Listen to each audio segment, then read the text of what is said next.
had never been much of a camper. The idea of spending a night in the wild, far from the comforts of home, always felt like an adventure for someone else.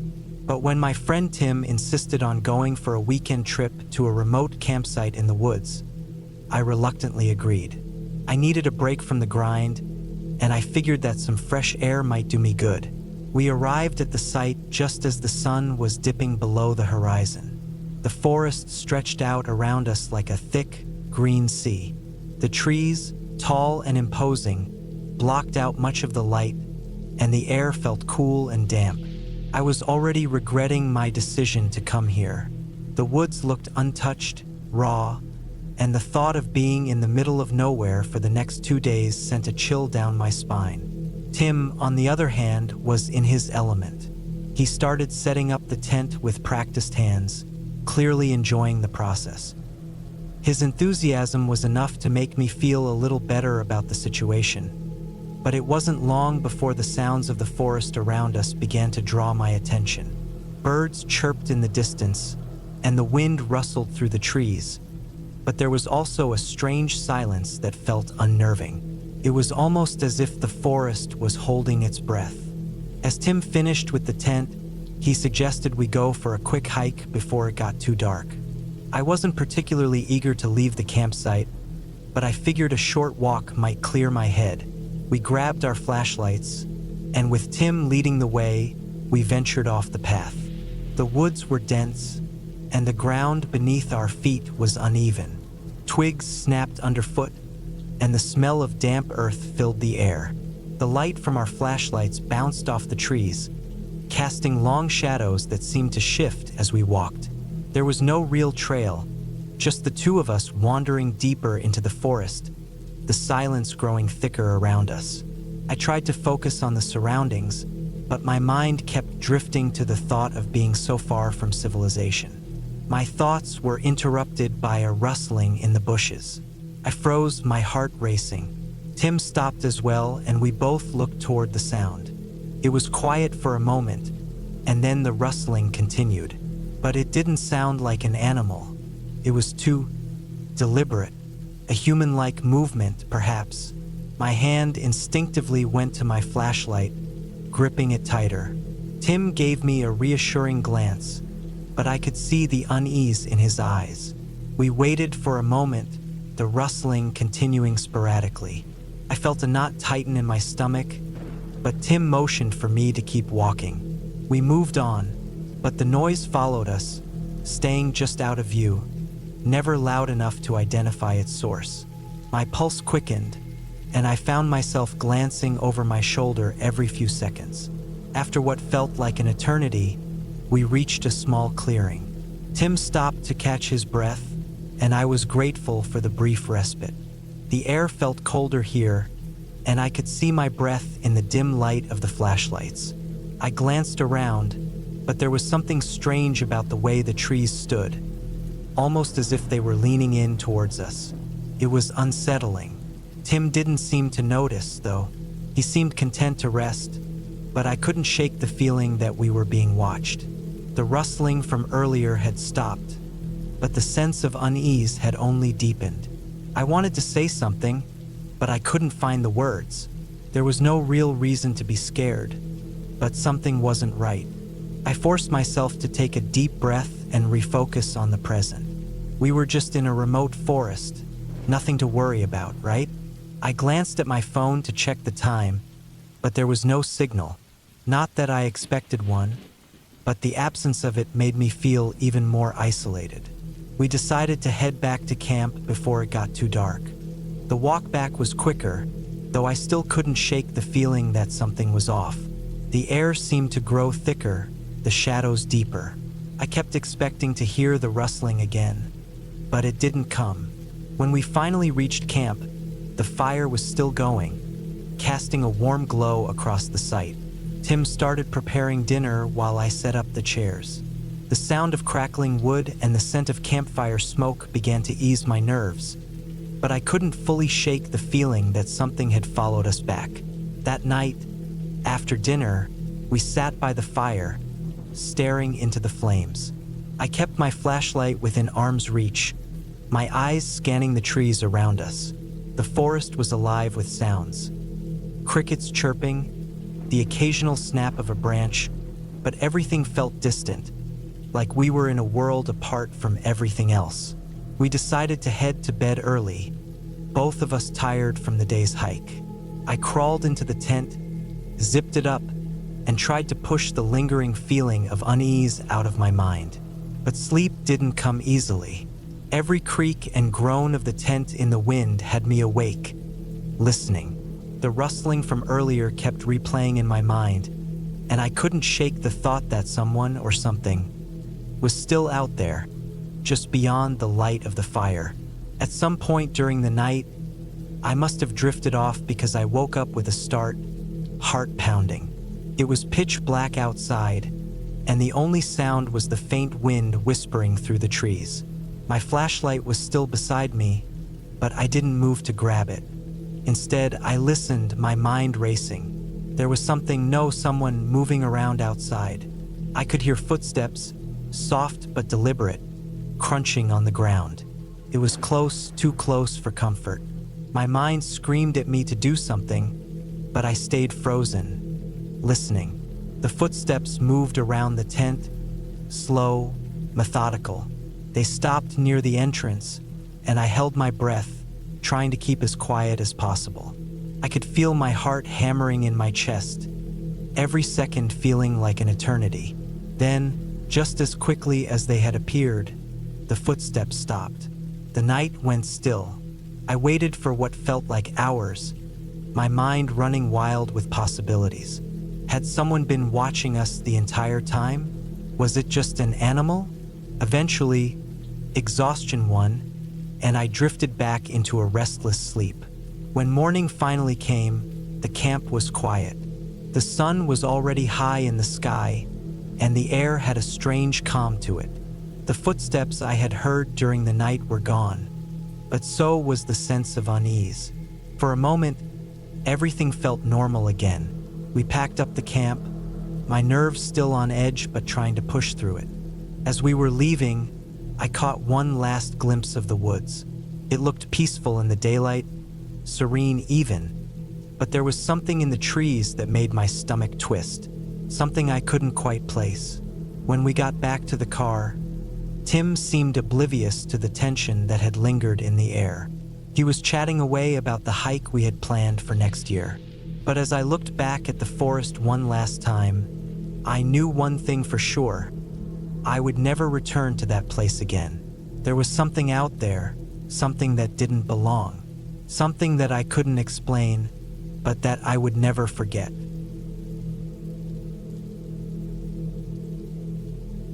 It started as a weekend getaway, the kind of camping trip you do to disconnect. Just me and a couple of friends, Ryan, Mia, and Jake, decided to escape the noise of the city and head into the woods for a few days. We were experienced campers, used to the challenges the wilderness could throw at us, but nothing could have prepared us for what happened that weekend. We chose a remote spot on the edge of a national park. The area wasn't particularly well known, which was exactly why we liked it. It was isolated, untouched, and the kind of place where we'd be far away from the usual crowd. The drive up was long and dusty, but the excitement kept our spirits high. We stopped at a small general store on the way to grab supplies, then headed into the forest as the sun began to dip below the horizon. Our spot was deep in the woods, far from any marked trails. We parked the truck near a stream that ran quietly through the trees, its gentle gurgling sound mixing with the occasional calls of distant birds. Setting up camp took longer than expected, what with the fading light and the heavy pack I was carrying. But we managed to get the tent up, a fire going, and a pot of stew on the stove. By the time night had fully settled in, we were sitting around the fire, laughing and telling stories like we always did. The crackle of the fire, the warmth on our faces, the scent of pine and smoke filling the air. It was the kind of peaceful moment you think will last forever. But it didn't. The first sign that something wasn't right came late at night.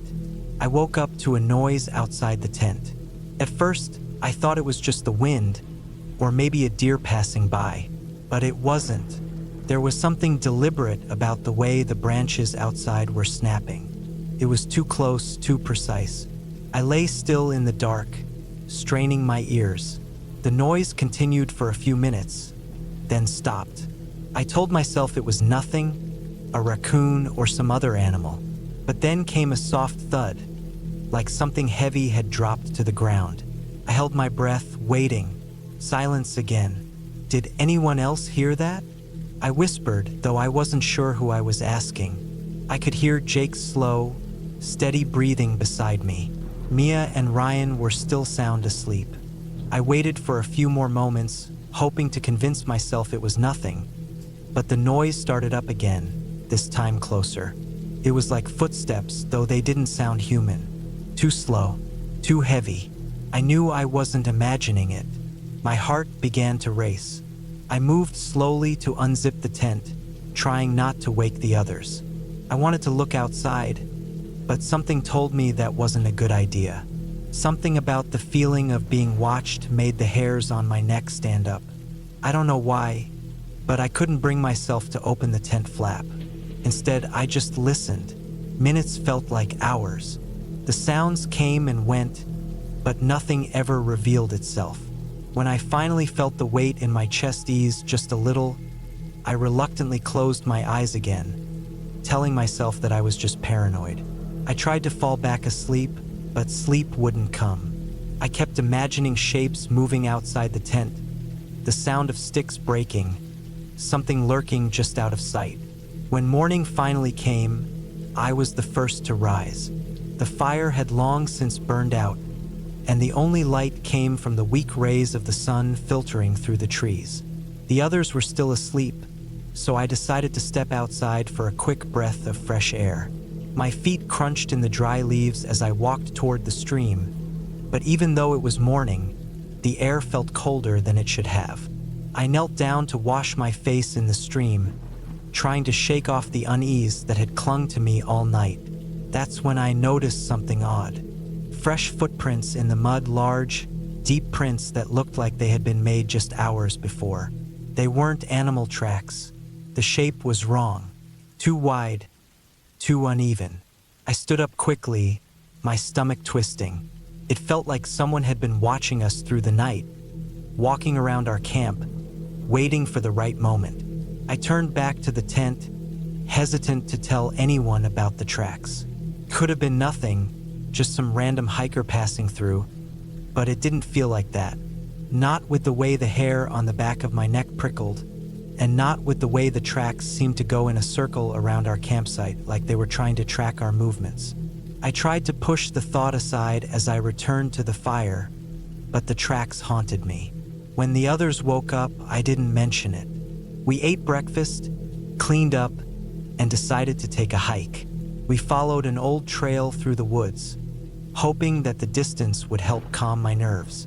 But the forest felt different now. The stillness was oppressive, as though the trees were watching us, the air thick and heavy.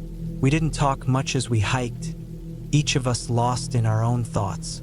By midday, we reached a clearing. The sun was high, and the warmth felt good on my skin, but I couldn't shake the feeling of being followed. It was like the forest had become a maze. Every time we turned a corner or passed a group of trees, I expected to see someone standing there, just out of sight.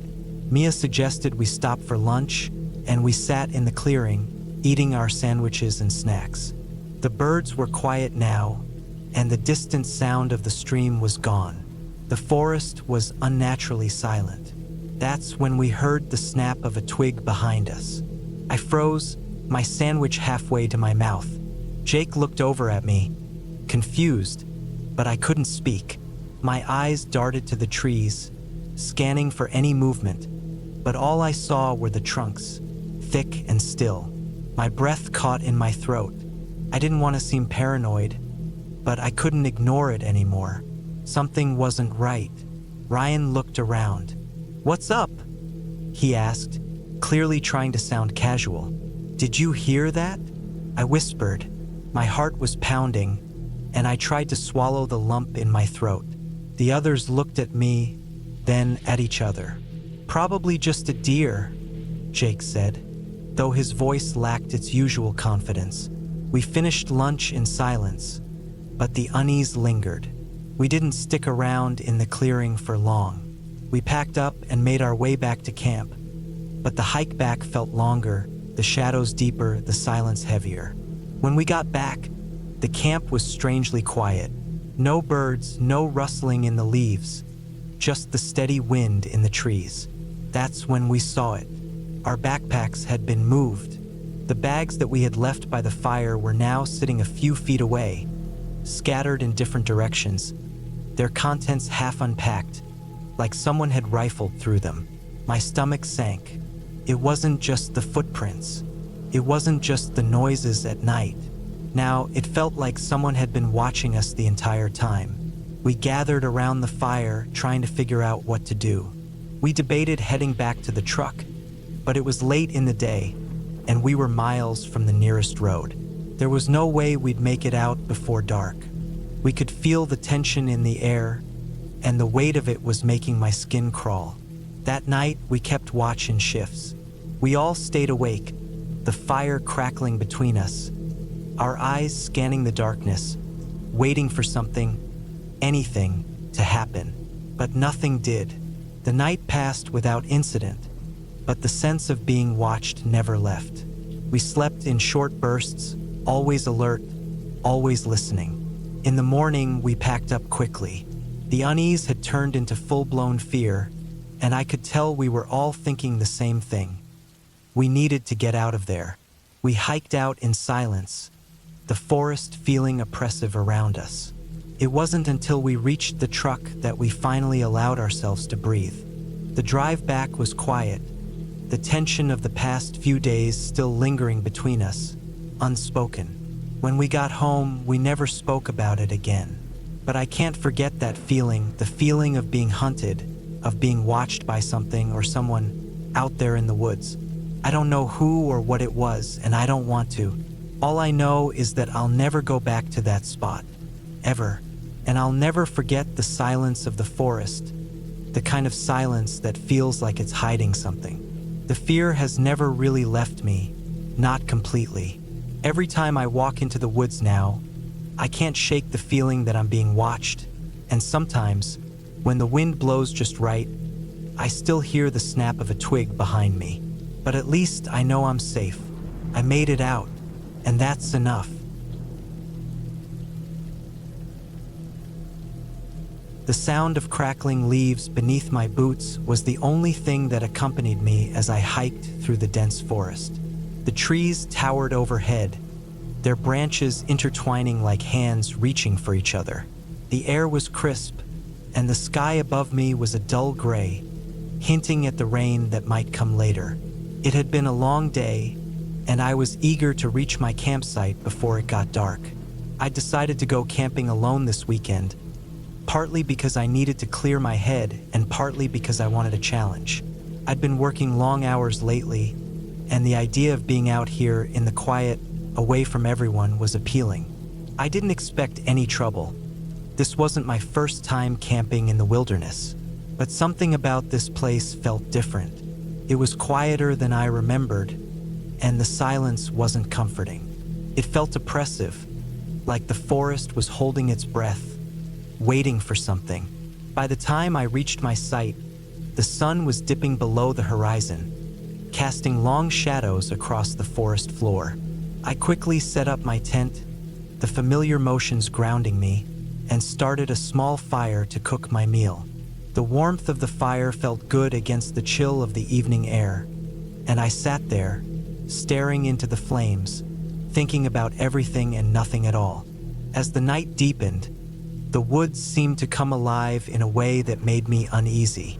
The wind began to pick up, making the trees creak and sway. The firelight flickered, casting strange, dancing shadows that seemed to move on their own. I pulled my jacket tighter around me, trying to shake off the growing discomfort. It was around 10 p.m. when I first noticed it. At first, I thought it was just my imagination. After all, being alone in the wilderness can play tricks on your mind. but the sound kept coming, just outside the perimeter of the firelight. It was soft at first, almost inaudible, a rustling in the bushes, the sound of something moving through the underbrush. I told myself it was just an animal, maybe a deer or a raccoon, but there was something off about it. The movement wasn't random or hurried. It was deliberate, slow, like something was circling me. I stood up and grabbed the flashlight from my backpack, shining it toward the noise. The beam cut through the darkness, illuminating the trees and the brush, but there was nothing there. My heart started to race, and I sat back down, trying to convince myself I was just being paranoid. I didn't feel like sleeping anymore, but I forced myself to lie down in the tent. The sound from outside continued, but now it was clearer. The rustling was followed by a soft, rhythmic tapping, like fingers drumming against a tree. It was so faint I could barely hear it over the wind, but it was there. I held my breath, listening, trying to make sense of it. Suddenly, there was a loud snap, like a twig breaking, and I shot up in bed. I grabbed my flashlight again and shined it outside, but the light barely reached past the edges of the tent. For a moment, all I could hear was the wind rustling through the leaves, but then the tapping started again, louder this time. It was coming from right outside my tent. My mind raced, trying to figure out what was happening. I considered packing up and leaving, but the thought of hiking back in the dark, through unfamiliar trails, filled me with dread. I had no idea what was out there, but I knew I wasn't alone anymore. The minutes stretched on forever, my eyes glued to the zipper of the tent. Each sound outside made me jump, and I felt the hairs on the back of my neck stand up. The fire was almost out now, and I hadn't dared to go near it to add more wood. Felt like everything had grown still, waiting. I tried to tell myself it was just an animal, but nothing could explain the tapping. I stayed like that for what felt like hours, listening to the noises outside, too afraid to move. When I finally worked up the courage to peek outside, I unzipped the tent slowly, just enough to stick my head out. The flashlight beam swept across the area, but there was nothing there. No footprints, no signs of anything having been nearby. Just the trees and the shadows shifting in the wind. I couldn't shake the feeling that I was being watched. The tapping had stopped, but I wasn't sure if that was better or worse. I stayed up for the rest of the night, listening, eyes darting at every sound, every creak of the trees, but nothing else happened. The next morning, I packed up quickly and left the site. I tried to shake off the uneasy feeling that lingered in the pit of my stomach, but it stayed with me, a gnawing doubt that wouldn't go away. The rest of the hike back to the car was uneventful, but as I walked, I couldn't stop thinking about the night. The silence, the tapping, the feeling that something had been out there with me. I didn't return to that spot again. Something about it just didn't feel right, even weeks later when I looked back. I told myself it was probably just an animal, or maybe a branch falling and making an odd noise. But deep down, I knew I'd felt something that wasn't quite natural. Maybe it was the isolation, or maybe it was something else, but I'll never know for sure. One thing I do know is this: I'll never camp alone again. The woods are peaceful in the daylight, but when the sun sets and the darkness creeps in, you can never be sure of what's really out there. I'd always been a fan of the outdoors, the kind of person who preferred the quiet hum of nature over the hustle and bustle of city life. So, when my friends invited me on a camping trip, I didn't hesitate for a second. The plan was simple: a weekend in a secluded spot deep in the forest, miles away from the nearest town or house. Perfect, I thought. Just the kind of escape I needed. We arrived late in the afternoon, just as the sun was beginning to dip behind the trees, casting everything in an eerie orange glow. The campground was small, nestled beside a creek that ran through the woods, surrounded by dense pine trees that seemed to stretch forever. There wasn't much there, just a couple of fire pits and a few worn-out picnic tables, but it was enough for us. We set up our tents quickly and started a fire. As the flames crackled and popped, we all settled in for a night of food, drinks, and stories. There was nothing particularly unusual about the first night.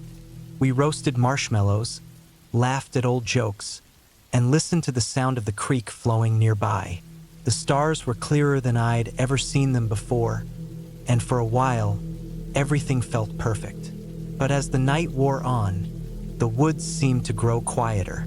The usual sounds, wind rustling through the trees, animals stirring in the underbrush, began to fade.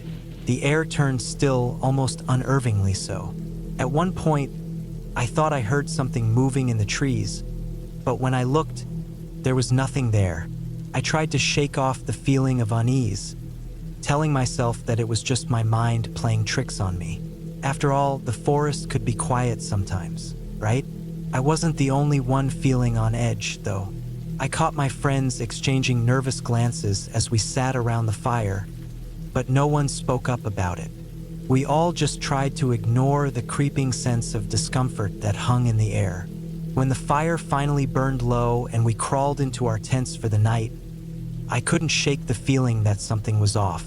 I lay there, staring at the inside of the tent, listening to the sound of my own breathing. The quiet of the forest was suffocating now. I tried to fall asleep, but the silence was overwhelming. I must have dozed off at some point because I woke up to a strange noise, crunching, like something heavy was moving through the forest floor. My heart started to race, and I held my breath, straining to hear. The noise came again, closer this time. It sounded like footsteps, but far too slow and deliberate to be an animal. I lay frozen, hoping that it was just the wind or my imagination, but deep down, I knew it wasn't. I could hear my friends snoring lightly in the other tents, oblivious to whatever it was outside. The crunching sound grew louder, and then, just as suddenly as it had started, it stopped. A cold shiver ran down my spine. I wasn't sure how long I lay there, eyes wide open, waiting for something to happen, but nothing did. Eventually, I convinced myself that I had imagined it, or that it was just an animal, and I finally fell back to sleep. The next morning, I was the first one awake. The sun had just started to rise, and the forest looked different in the early morning light. The trees, bathed in golden hues, seemed peaceful again. I crawled out of my tent and stretched, trying to shake off the uneasy feeling from the night before. As I walked over to the creek to wash my face, I noticed something strange. There were fresh footprints along the bank, clearly visible in the damp earth. They were large, too large for any animal I knew of. They were human-shaped, but the toes seemed off, elongated and oddly spaced, as though they didn't belong to a person at all. My stomach dropped. I felt an immediate sense of dread wash over me, and I quickly turned away from the water, trying not to think about what I had seen. I went back to the campfire and found the others waking up, one by one. I didn't mention the footprints right away.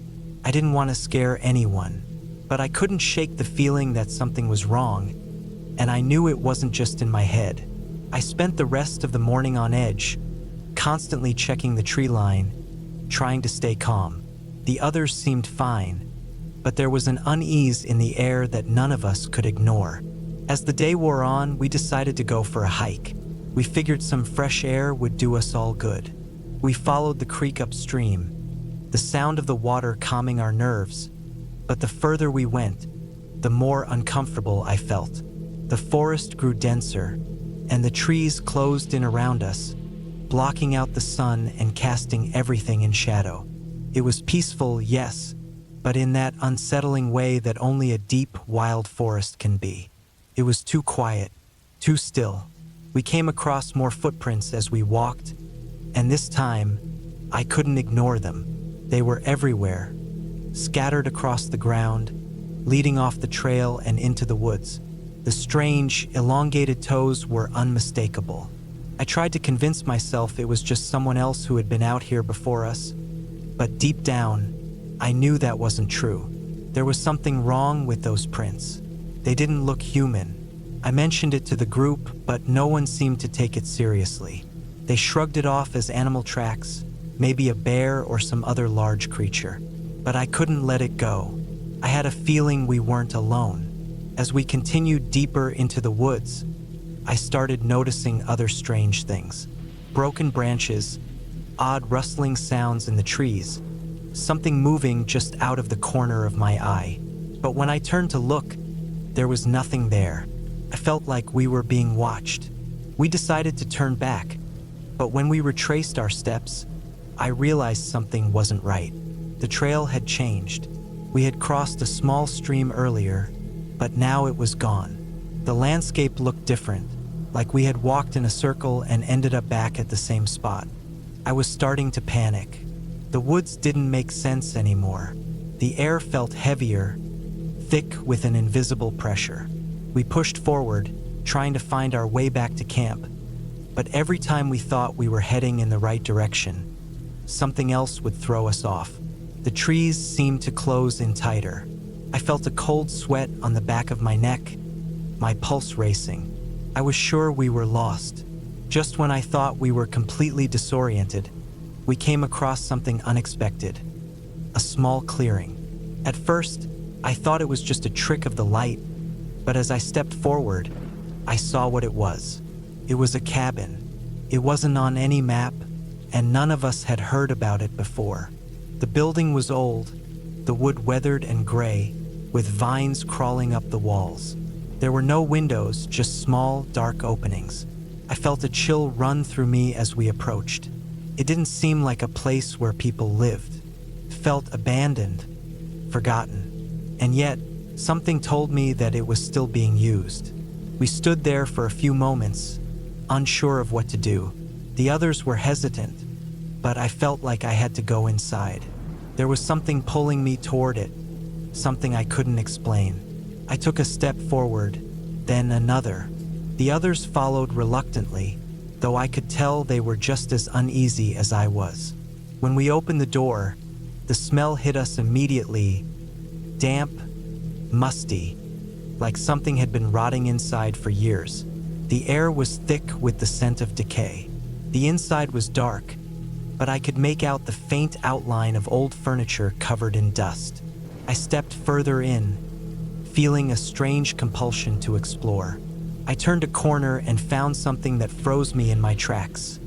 A small, crude altar. It was covered in dirt, but there were strange symbols carved into the stone, and a pile of small, broken objects at its base. I backed away slowly, my heart pounding in my chest. This was no ordinary cabin. Whatever had been here before us, it wasn't just a forgotten home. I turned to leave, but as I did, I heard something. A faint sound, like something scraping against the floor behind me. I whipped around, but there was nothing there. My breath caught in my throat. Something wasn't right, I could feel it. I didn't care about anything else anymore. I just wanted to leave. We ran out of the cabin, back into the woods, not stopping until we found our camp again. It felt like hours had passed, but it couldn't have been more than a few minutes. The air was lighter now, the tension gone, but I couldn't shake the feeling that we had barely escaped something. I didn't tell anyone about the altar. I didn't need to. They could see the fear in my eyes. We packed up our things quickly and left, not looking back. We didn't talk about it much after that.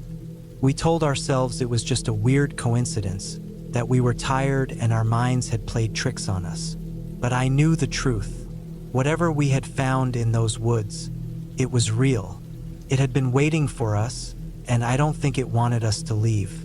When we finally reached the car and drove away, I looked back at the forest one last time. The trees seemed to watch us, their shadows stretching long into the distance. I never went back, and I never will. I've always loved camping. There's something about being surrounded by nature, away from the noise of everyday life, that puts me at ease. This weekend was no different. I'd been planning the trip for weeks, hoping to escape the chaos of the city for a few days of solitude in the woods. I arrived at the campsite early on Friday afternoon, eager to get everything set up before dark. The forest was beautiful, the sun filtering through the trees and casting long shadows on the ground. I found a perfect spot near a small stream where I could hear the soft trickle of water. It was the kind of place you only read about in travel blogs. Untouched, quiet, and serene. I set up my tent quickly, making sure to stake it down tightly. There was something about the way the wind was picking up that made me nervous, but I brushed it off. After all, I had been camping plenty of times before. I wasn't new to this. As the day wore on, the forest began to change. The light dimmed, and a chill crept into the air. I made myself some dinner, just a simple meal of canned chili and crackers, but it tasted like the best thing I'd ever eaten. Afterward, I built a small fire in the pit I found nearby, the flickering flames adding a bit of warmth against the growing cold. That night, I sat by the fire, listening to the crackling wood and the occasional rustle of leaves. It was peaceful, the kind of peaceful you can only get in the wilderness, where the only sounds are nature's own. The wind had died down, and the forest felt almost empty. There was no chirping of insects or distant animal calls, just silence. I didn't think much of it at first. Maybe it was just the time of year or the weather, but something about that silence felt wrong. I dismissed the thought, stoking the fire and settling back against a log, wrapping myself in my jacket as the temperature dropped. The stars overhead were clear and bright, scattered across the sky like diamonds. That should have been my clue. The stars were too clear. There was no cloud cover at all, nothing to obscure the sky. In a way, it made the forest feel even more isolated, as if the world outside of that small circle of light was completely shut off from me. I woke up in the middle of the night. It wasn't a loud noise that startled me. It was just a feeling, like someone or something was standing just outside the reach of my firelight. The air had grown colder, and I could hear a faint rustling in the trees around me, a sound that wasn't quite like wind. It was too deliberate, too slow, almost as if someone was trying to move quietly, but was failing. I couldn't see anything, not beyond the flickering edges of the fire, but my skin prickled with the sensation that I wasn't alone. I told myself it was just an animal, maybe a deer or a raccoon or even a bear, though I doubted that. I'd been camping here before, and the only real wildlife I had ever seen were squirrels and birds. But still, there was something unnerving about the sound. It wasn't natural. It was too consistent, too human. I laid back down, trying to ignore it. I wasn't about to let some strange noise ruin my weekend. But sleep didn't come easily. The rustling continued, and then it stopped, just as suddenly as it had started. That's when I heard something else, a faint whisper, almost too quiet to catch, but it was there. It sounded like someone breathing, but it wasn't a regular breath. It was deep, almost labored, like someone who had been running or struggling to get air. My heart skipped a beat. I turned my head quickly, eyes darting around the campfire's glow, but I saw nothing. The shadows stretched long and black in every direction, the fire casting odd, twisting shapes in the darkness. I grabbed the flashlight next to me and turned it on, shining it into the trees, the beam slicing through the night. I expected to see an animal, maybe a deer or a raccoon like I'd first thought, but there was nothing. The woods were silent again, except for the soft murmurs of the wind in the branches. I sat there, flashlight in hand, scanning the woods. Felt like I was being watched. The feeling didn't go away no matter how long I looked. I had to force myself to turn the light off and put it back down. I couldn't stay up all night, not with an unsettling feeling in my gut, but I didn't trust the woods anymore. Not that night. I pulled the covers over myself, trying to block out the unease gnawing at my insides. The fire burned low, but I didn't dare let it die completely. That seemed like an invitation for something to come closer. Maybe it was just my overactive imagination, but I wasn't about to take any chances. The next morning, the forest was quiet again, but there was an eerie stillness to it. The rustling had stopped, and there were no signs of animals around the campsite. I didn't see any tracks in the dirt, no signs of anything having been through the area. I decided to pack up my things and head home early. My weekend getaway was supposed to be relaxing, but now it felt like I was being pushed out of this place. I packed my gear carefully, taking extra time to make sure everything was in order. My movements slow as I tried to shake off the lingering unease. The thought of staying another night in that quiet, empty forest no longer felt comforting. It felt like a trap. As I loaded the last of my things into the car, I noticed something strange. A mark on one of the trees near my campsite. It was a deep scratch, jagged and almost circular, like something had dragged its claws down the trunk. It wasn't old. The bark was still fresh, the edges of the scratch rough and raw. I stepped closer, my heart pounding in my chest. That wasn't there when I set up camp. I quickly finished packing and got into my car, not looking back. The drive out of the forest was tense, and the further I got from the campsite, the more I felt like I was finally leaving something behind. But as I passed through the dense trees and onto the dirt road that led back to the main highway, I couldn't shake the feeling that someone or something had been watching me the entire time. When I got home, I was still shaken. I didn't even want to tell anyone about what had happened. It seemed too unbelievable, too strange. But that night, I kept the windows locked, the doors double-checked, and I couldn't stop thinking about that mark on the tree. I did some research the next day, just to make sure I hadn't been overreacting. Turns out, that particular area of the forest had been closed off years ago after several strange incidents. People had disappeared. Most of the cases were written off as animal attacks or hikers getting lost, but there were whispers about something more. I never went back to that campsite. I don't think I'll ever go camping alone again, not after what happened. I've been an outdoors person my entire life. My weekends were usually spent hiking trails or paddling across calm lakes. Camping, though, that was my true escape. It's the kind of solitude where your thoughts echo as loud as the crackle of a fire. But this trip, it changed everything. It was early autumn when I decided to camp out at Cedar Ridge, a stretch of rugged forest about 30 miles from the nearest town. I'd been there before, but never solo. The place had this quiet, untamed beauty that was hard to find anywhere else. Towering pines, scattered oaks, and narrow trails that twisted into the hills. Perfect for a weekend getaway. I parked my car at the trailhead around noon. The sky was clear, the air crisp with that distinct autumn scent of dry leaves. My pack felt heavier than usual, probably because I'd overprepared. Extra water, a hatchet, even a backup flashlight. I told myself it was better to have too much than too little. The first few hours of the hike were uneventful. Just the rhythmic crunch of my boots on the trail and the occasional rustle of leaves as squirrels darted around.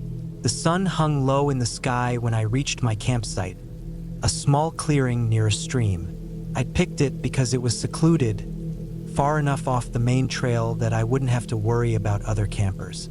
Setting up camp took longer than I expected. The ground was uneven, and finding a good spot for the tent was a hassle. By the time I had everything set up, tent pitched, fire pit cleared, the sun was dipping behind the trees. The golden light filtered through the canopy, casting long shadows across the clearing. Dinner was simple. A can of chili heated over the fire. As I ate, the forest seemed to come alive. The distant hoot of an owl, the chirping of crickets, and the faint babble of the stream. It was peaceful in that eerie kind of way that only a remote forest can be. I stayed up later than I should have, staring into the fire and letting my mind wander. It wasn't until the cold started creeping through my jacket that I decided to call it a night.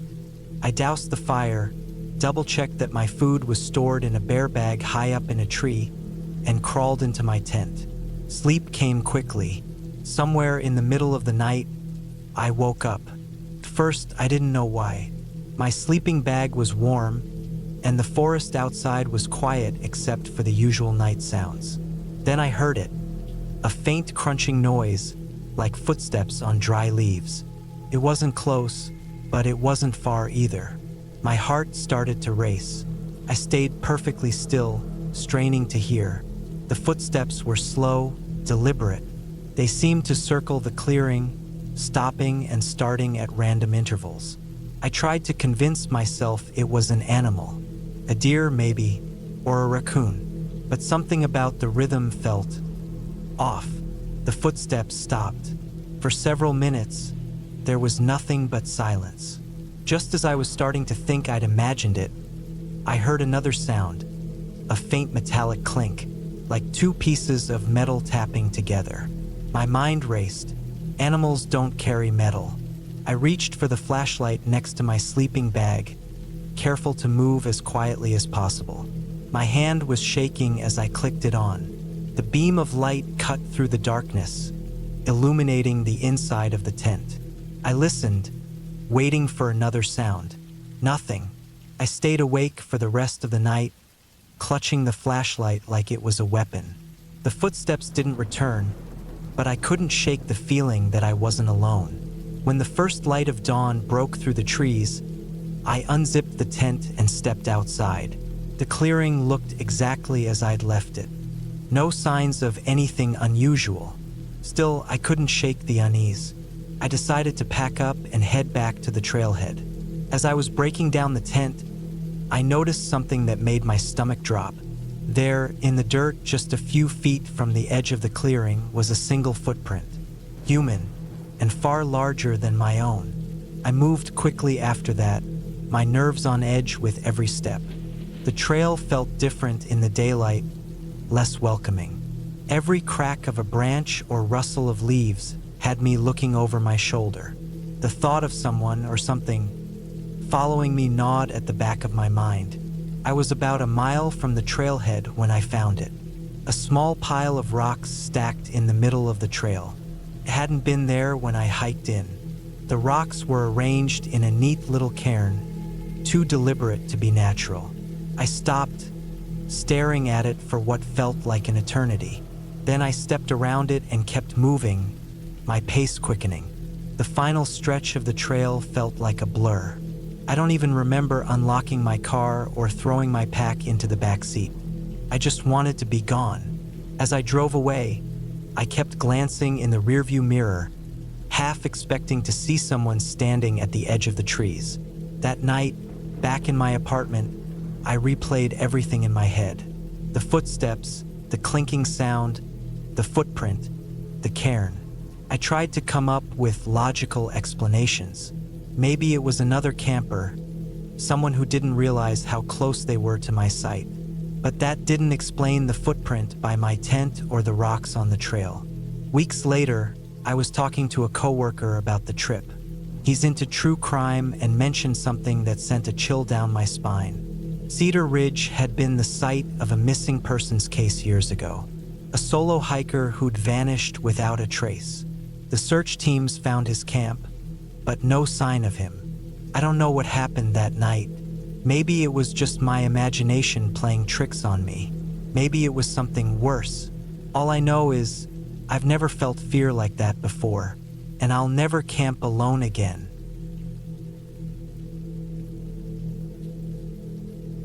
I've always loved the outdoors. Growing up, my dad used to take me on these weekend camping trips, just the two of us against the elements. I guess that's where I got my love for nature.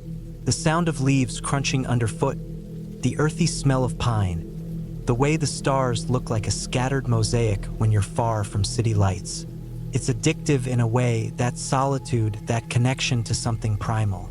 Last fall, I decided to go camping on my own. It had been years since I'd done anything like it, and I needed a break. Work was killing me. Deadlines piling up, bosses breathing down my neck. I thought maybe a weekend alone in the woods would help me clear my head. I picked a spot a few hours' drive from my place, in a stretch of national forest that I'd heard was beautiful. Remote, but not so remote that it felt dangerous. Perfect, I thought. I packed light, just the essentials. A tent, sleeping bag, food for a couple of days, a first aid kit, flashlight, and a knife just in case. I tossed in a couple of books, too, thinking I'd spend the evenings by the fire, reading under the stars. The drive out was uneventful. A winding 2-lane road that seemed to stretch forever. The kind where you lose cell service miles before you even see a trailhead. By the time I reached the parking area, it was mid-afternoon. The lot was empty, except for an old pickup truck parked in the corner. I figured it belonged to another hiker and didn't think much of it. The trail was gorgeous. The trees were just starting to turn, their leaves a mix of fiery reds and golds. The air was crisp, with just a hint of winter's edge. I picked a spot about 5 miles in, near a small creek. It was supposed to be quiet and secluded, a little slice of paradise. The hike wasn't too strenuous, but I could feel the burn in my legs by the time I reached the clearing. The campsite was everything I'd hoped for. The creek babbled softly nearby, and the clearing was surrounded by towering pines that swayed gently in the breeze. I set up my tent, unpacked my gear, and started gathering wood for a fire. There's something satisfying about building a fire from scratch, watching it come to life with a few strikes of a match. As the sun dipped lower, the golden light filtered through the trees, casting long shadows across the clearing. I cooked a simple dinner, canned chili and some bread, and settled in by the fire, feeling the stress of the week melt away. The first night was uneventful. I'd expected the usual forest sounds, the rustle of leaves, the occasional hoot of an owl, and that's exactly what I got. It was peaceful, the kind of quiet that wraps around you like a blanket. I fell asleep easily, the rhythmic sound of the creek lulling me into a deep, dreamless slumber. The next morning, I woke up to frost on the grass and a sky so blue it hurt to look at. After a quick breakfast, I decided to explore the area. I followed the creek for a while, then veered off into the woods, letting curiosity guide me. There were signs of wildlife everywhere.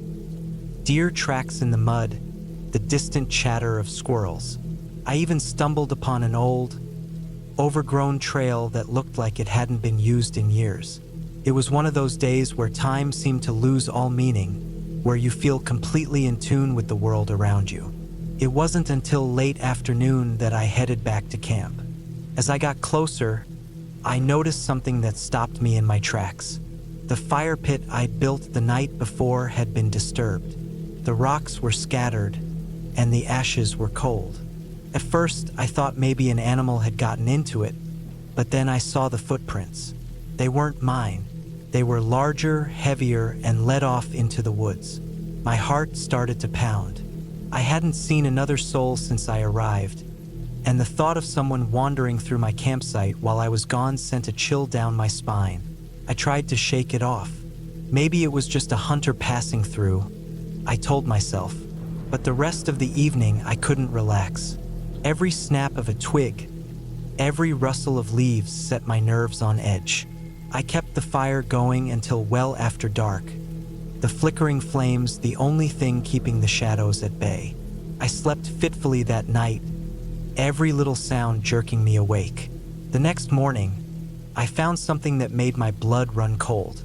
Propped against a tree near my tent was a small bundle of sticks, tied together with what looked like strands of grass. It wasn't there the day before. Someone had been here, close enough to my tent to leave it without me noticing. I scanned the clearing, my eyes darting from tree to tree, but there was no sign of anyone. The woods were silent, almost unnaturally so. I decided then and there that I'd had enough. I packed up my gear as quickly as I could, stuffing everything into my pack with shaking hands. The hike back to the parking area felt endless. Every crack of a branch, every rustle of leaves had me whipping around, expecting to see someone or something following me. But the trail remained empty. When I finally reached the parking lot, my car was the only one there. The old pickup was gone. I threw my pack into the trunk and climbed into the driver's seat, locking the doors out of habit. As I turned the key, the engine roared to life, and I felt a wave of relief wash over me. I'd made it out. It wasn't until I was halfway home that I noticed the mud on the passenger side floor mat. I hadn't been in that seat. And then I remembered the bundle of sticks.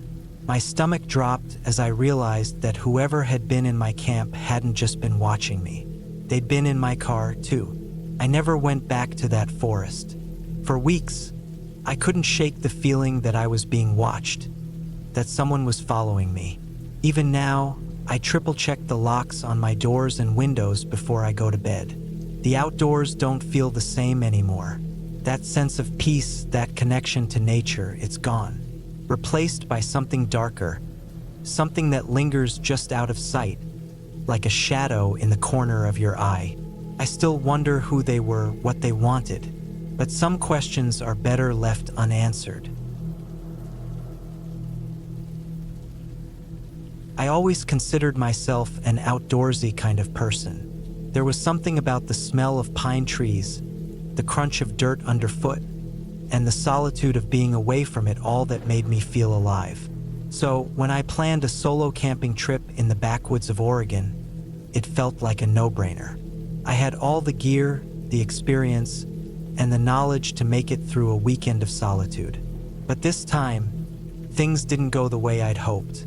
The drive to the trailhead was uneventful, long stretches of winding roads through dense forest, with the occasional break where the trees gave way to open fields.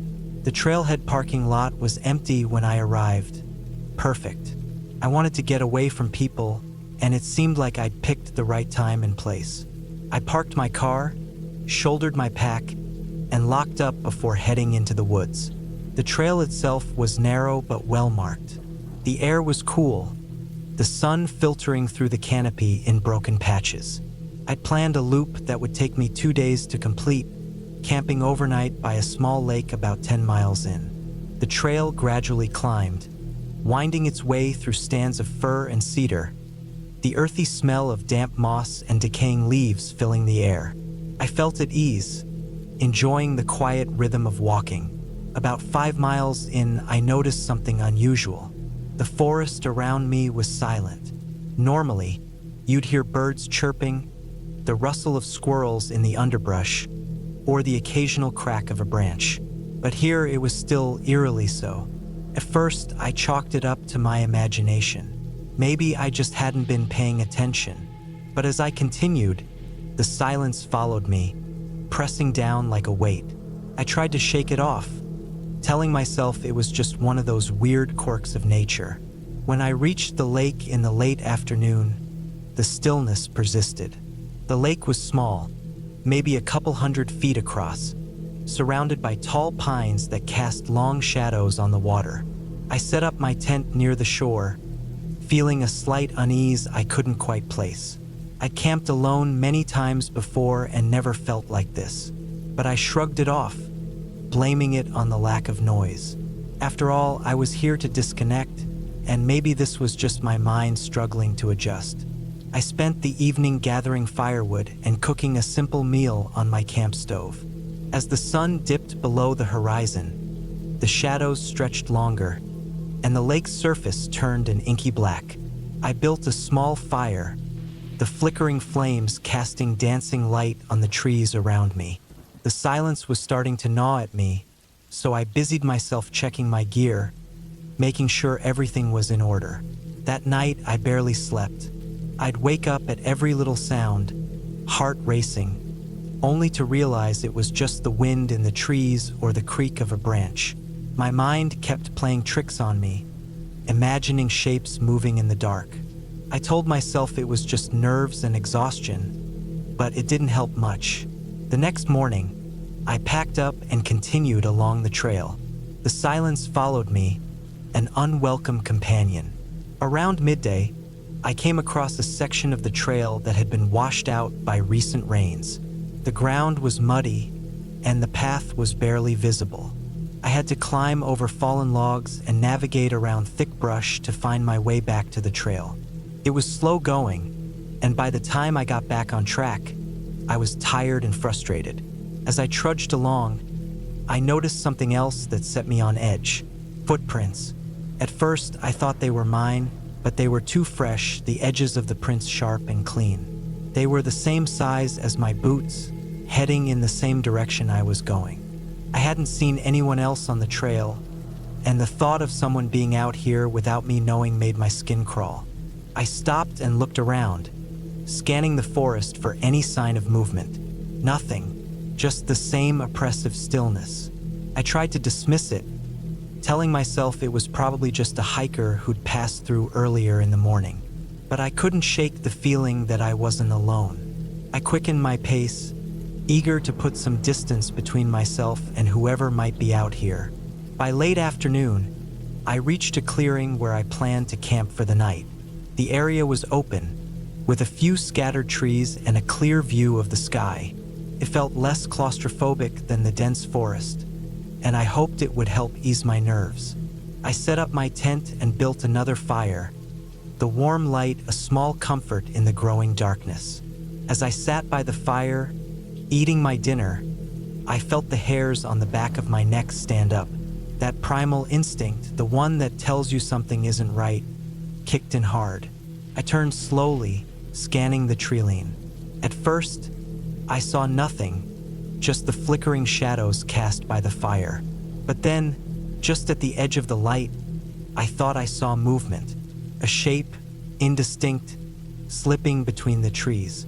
My breath caught in my throat, and I froze, staring into the dark. "It's just your imagination," I told myself, though my heart was pounding. I grabbed my flashlight and shone it toward the treeline. The beam cut through the darkness, illuminating nothing but trees and undergrowth. I stayed like that for a while, flashlight in one hand, the other gripping the handle of my knife. Eventually, I convinced myself to put it down and try to get some sleep. That night was worse than the last. Every sound, a branch snapping, leaves rustling, set my nerves on edge. I kept my knife close, my ears straining for anything unusual. At some point, I must have dozed off because I woke up to the sound of something outside my tent. It was faint, like footsteps on soft ground. My heart pounded as I listened, holding my breath. The steps stopped, then started again, circling the tent. I didn't dare move. I just lay there, every muscle tense, waiting for whatever was out there to leave.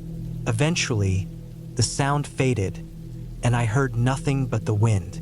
I didn't sleep for the rest of the night, lying awake until the first light of dawn broke through the trees. When morning came, I packed up as quickly as I could and got back on the trail. I was exhausted, my nerves frayed, but I was determined to finish the loop and get back to my car.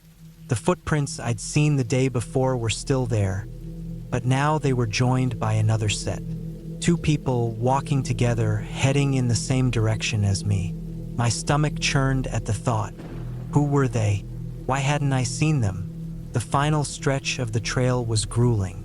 The path wound through steep terrain, the ground uneven and covered in loose rocks. I kept looking over my shoulder, half expecting to see someone following me. The silence was oppressive, the only sound the crunch of my boots on the dirt. I felt like I was being watched, the weight of unseen eyes pressing down on me. When I finally reached the trailhead, relief washed over me. My car was still there, untouched. I threw my pack in the back, jumped in, and locked the doors before starting the engine. As I pulled out of the parking lot, I glanced in the rearview mirror, half expecting to see someone standing at the edge of the woods. But there was nothing, just the empty trailhead and the dense forest beyond. I didn't stop driving until I was miles away, the tension in my chest easing with every mile. I still don't know what happened out there. Maybe it was all in my head, the product of an overactive imagination and too much time alone. Or maybe there really was someone out there watching me, following me. Either way, I haven't been camping alone since. The forest no longer feels like a place of peace and solitude. Instead, it feels like a place where the unseen lingers, watching, waiting.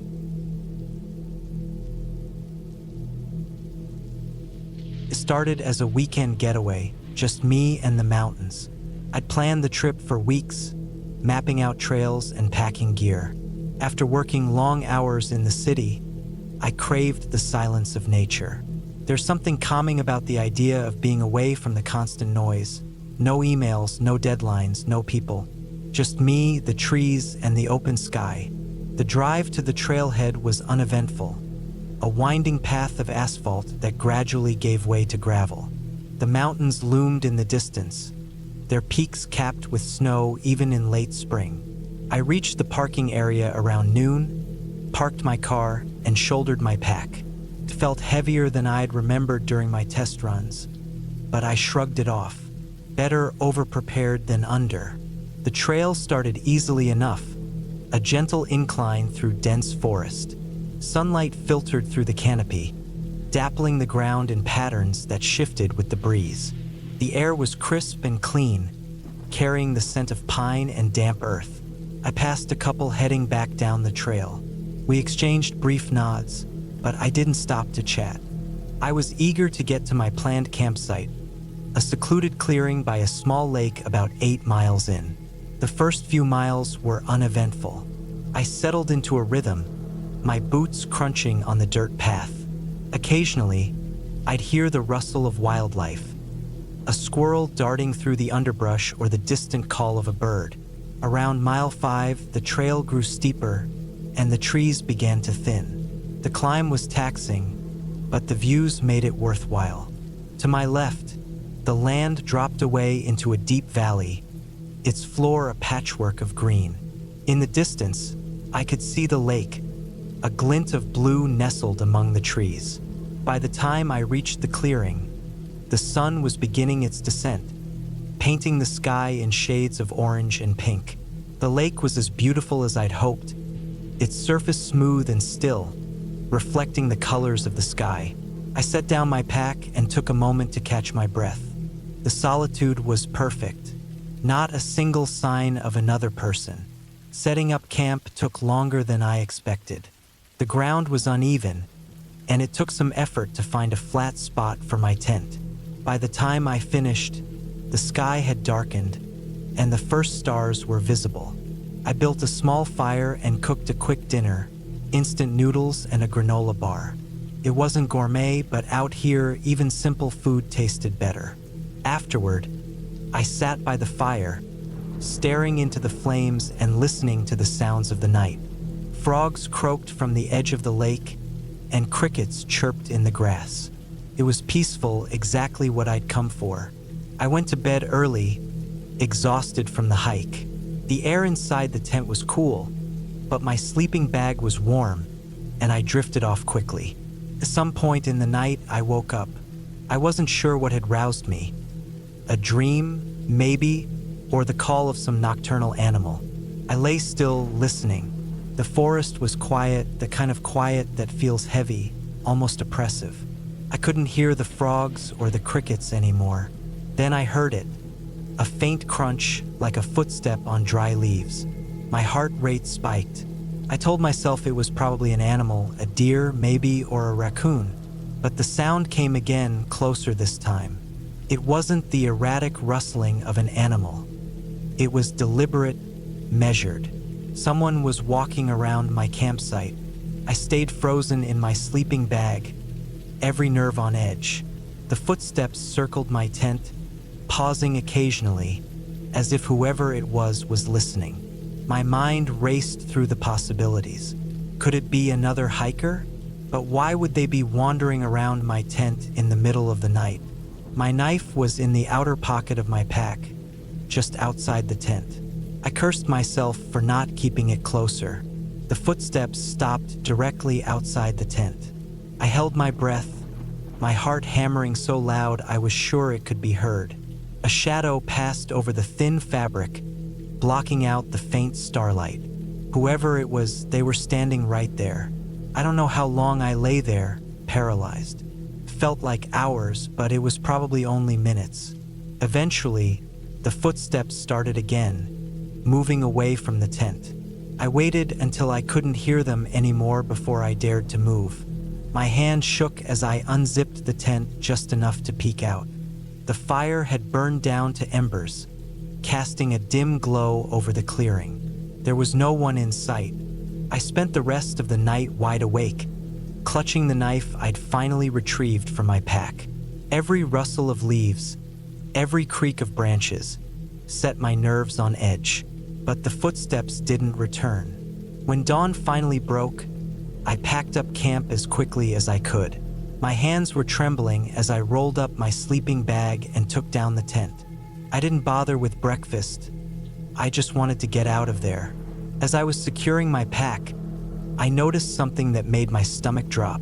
About 10 feet from where I'd pitched my tent, the grass was flattened, as if someone had been standing there for a long time. Next to it, in the dirt, was a single footprint. It was larger than mine, and unmistakably human. I practically ran the first few miles back down the trail, adrenaline propelling me forward. It wasn't until I was halfway back to the trailhead that I started to calm down. The sunlight filtering through the trees felt reassuring, and the sounds of the forest had returned. By the time I reached my car, I was exhausted, both physically and mentally. I don't know who or what was out there that night, and maybe I never will, but the experience left me shaken. It's easy to romanticize the wilderness, to think of it as a refuge from the chaos of everyday life. But out there, you're vulnerable, exposed. It's a reminder that while nature can be beautiful, it can also be unpredictable and, at times, unnerving. I haven't been camping alone since.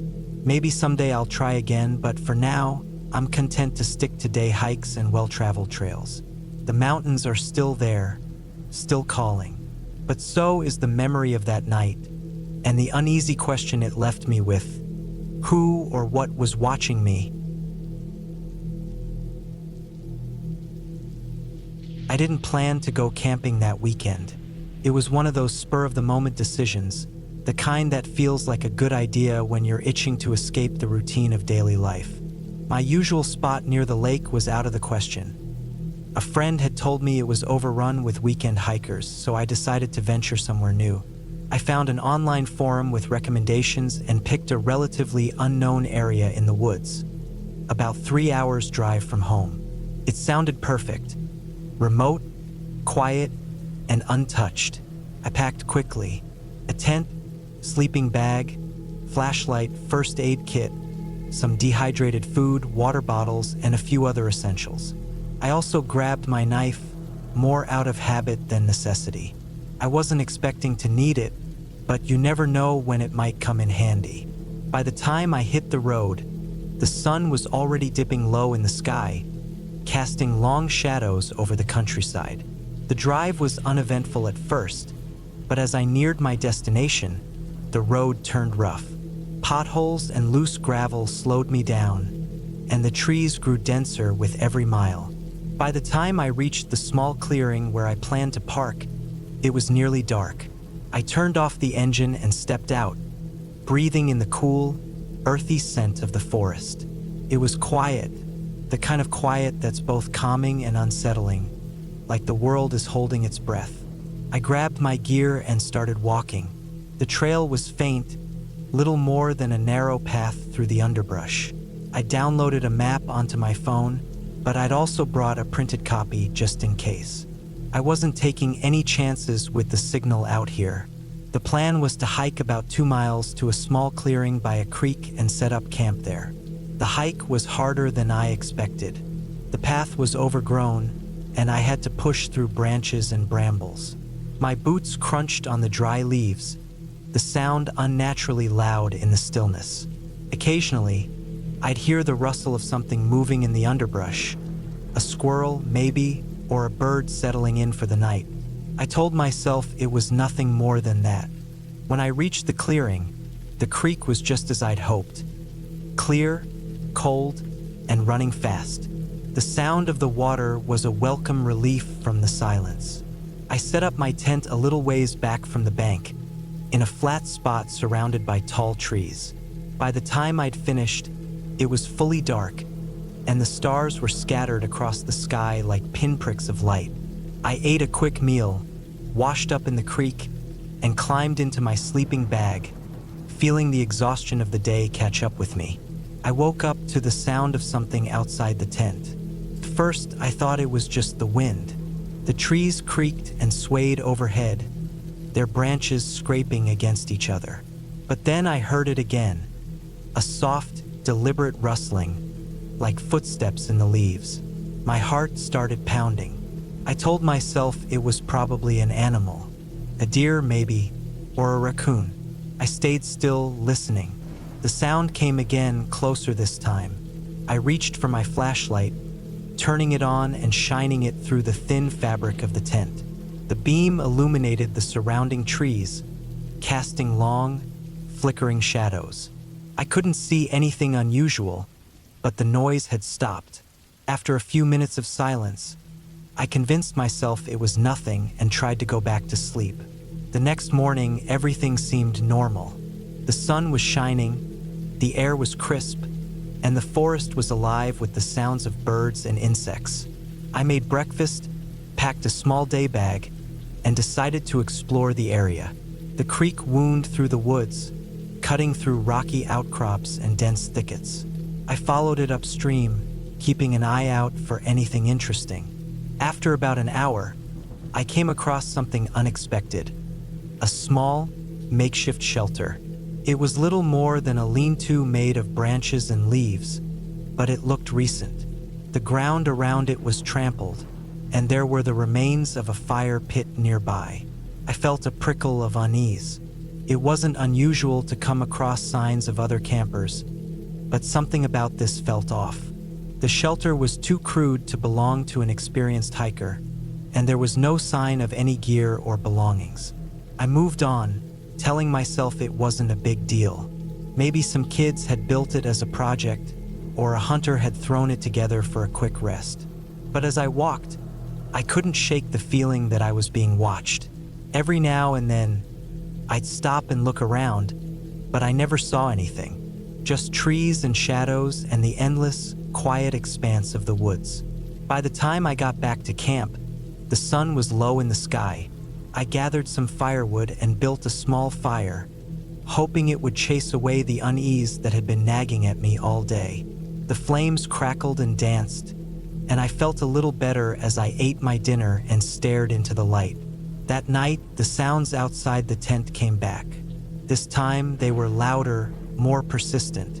I lay there, clutching my knife, too afraid to move. The footsteps circled the tent, slow and deliberate. I could hear the crunch of leaves, the snap of twigs. At one point, something brushed against the fabric, and I almost stopped breathing. I wanted to yell, to scare whatever it was away, but my throat felt tight and dry. Eventually, the sounds stopped, and the silence that followed was almost worse. I stayed awake for what felt like hours, listening to every creak and groan of the forest, until exhaustion finally dragged me into an uneasy sleep. In the morning, I found tracks around the tent. Human tracks, barefoot. The sight of them sent a jolt of fear through me. They were large, larger than my own feet, and the way they circled the tent made it clear that whoever had made them had been watching me. I packed up as quickly as I could, my hands shaking as I stuffed everything into my bag. I decided to cut my trip short and head back to the car. The trail seemed different on the way out, more overgrown and twisted. I kept feeling like I was going the wrong way, even though I checked my map and compass repeatedly. The trees seemed closer, the shadows darker. Every now and then, I'd hear a sound behind me. A crack, a rustle. But when I turned around, there was nothing there. Took me longer than it should have to reach the clearing where I'd parked. When I finally saw my car, relief flooded through me. But as I got closer, I noticed something that made my stomach drop. The driver's side door was open, and the interior was a mess. Papers, food wrappers, and other small items were scattered across the seats and floor. Someone had been in my car. I climbed in, locking the doors behind me, and started the engine. The drive back felt like a blur. I kept checking the rearview mirror, half expecting to see someone following me. When I finally reached the safety of home, I locked every door and window and collapsed onto the couch, feeling a mix of exhaustion and relief. In the days that followed, I couldn't stop thinking about what had happened. The tracks, the noises, the ransacked car. It all pointed to someone out there, watching me, following me.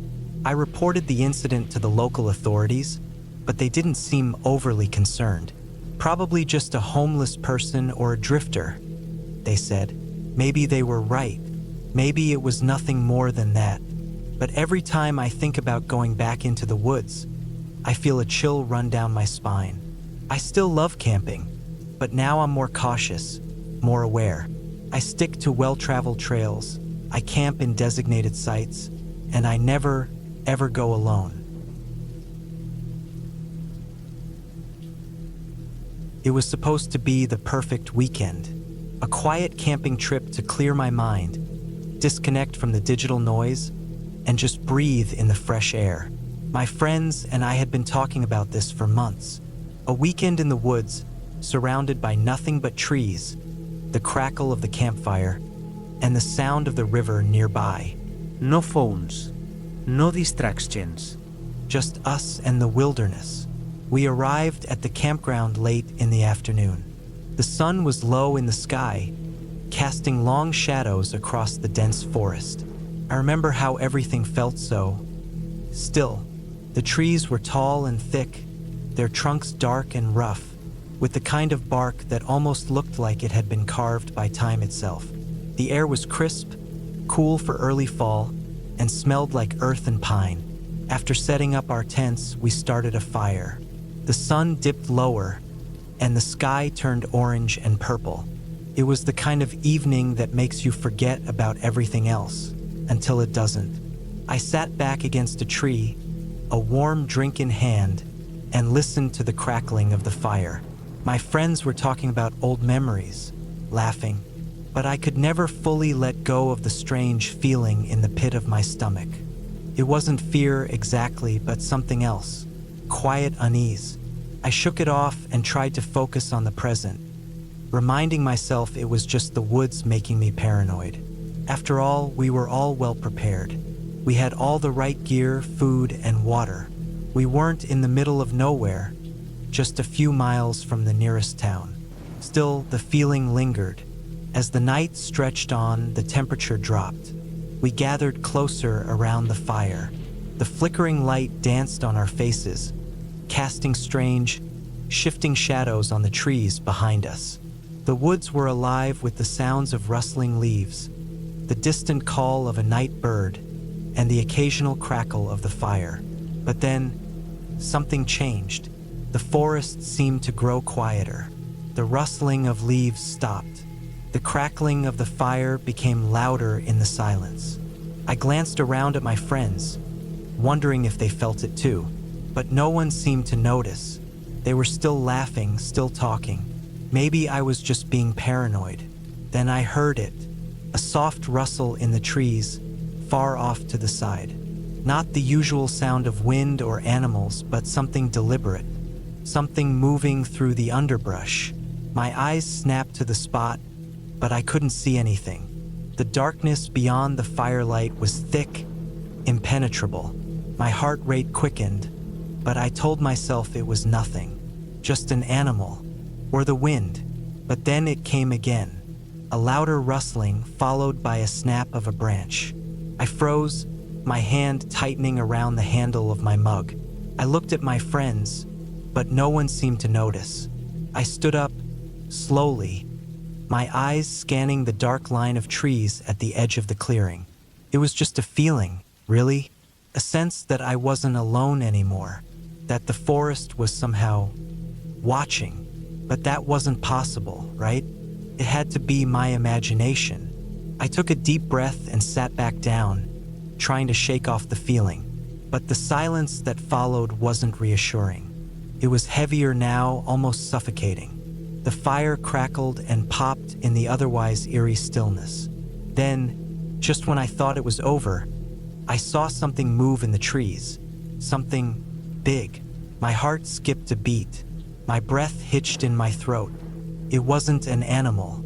It was too tall, too deliberate. I wasn't the only one who saw it. One of my friends, Sarah, had caught a glimpse too. Her eyes widened in the firelight, and her lips parted slightly, as if she were about to speak. But she didn't.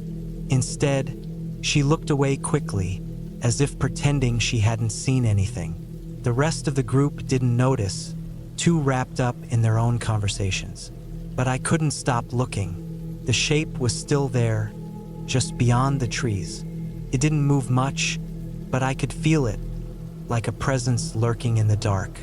For what felt like an eternity, I just stared at the spot, waiting for any sign of movement. The rustling hadn't returned, but the uneasy feeling in my chest grew stronger.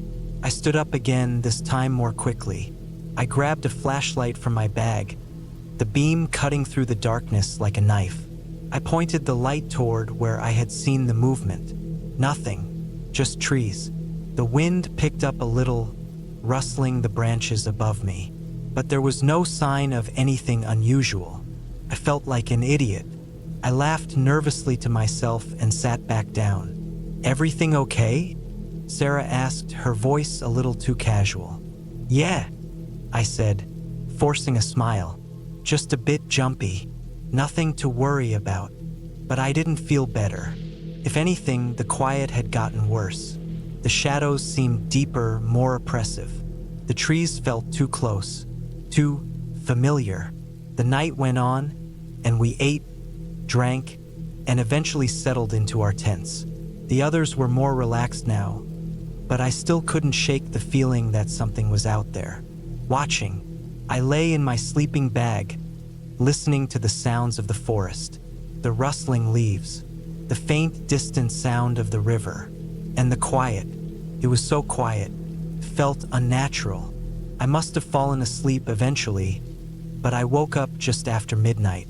The air was cold, and I could hear a faint rustling sound again. At first, I tried to ignore it. Just the wind, I thought. But then it grew louder, closer. I opened my eyes and glanced at the entrance of the tent, where I could see the faint light of the campfire still flickering in the distance. Then I heard it. A step. Slow. Purposeful. I held my breath, trying to stay as still as possible. The sound came again. Another step. Closer. I couldn't take it anymore. I grabbed my flashlight and unzipped the tent just a little. I poked my head out, scanning the area. The campfire was still there, but everything around it was just dark. No movement. I stayed there, frozen, listening. There was no sound now, no rustling. Just the faint, eerie silence that had become so unsettling. And then I heard it again. Only this time it was closer, right outside my tent. I held my breath, my heart pounding in my chest. Something was out there, something was moving around our camp, and it was getting closer. Suddenly, the light from the campfire flickered, casting strange shadows across the trees. My pulse raced as I heard a grunt, followed by a heavy footfall on the ground. I slowly unzipped my tent a little more, holding my breath. The flashlight trembled in my hand as I shone it toward the sound. There, standing just beyond the firelight, was a man. A tall, broad figure wearing dark clothes, but there was something wrong about him. He was standing motionless, his back to me, staring into the fire. He didn't move at all, just stood there like a statue. My heart skipped a beat. What the hell was he doing here? How had he gotten so close without us hearing him? I slowly pulled my head back into the tent and zipped it shut, my hands shaking uncontrollably. I tried to think rationally. Maybe it was just someone else camping nearby, but I couldn't shake the feeling that something wasn't right. I had to tell the others. I crawled out of my sleeping bag, trying not to make any noise. I grabbed my phone, hoping for a signal, but of course, there was nothing. The woods were too thick. I got up and slowly made my way to the other tents. The camp was eerily silent, save for the occasional crackling of the fire. As I reached Sarah's tent, I heard something else. A muffled voice. It was the man. His voice was low, almost a growl, but I couldn't make out the words.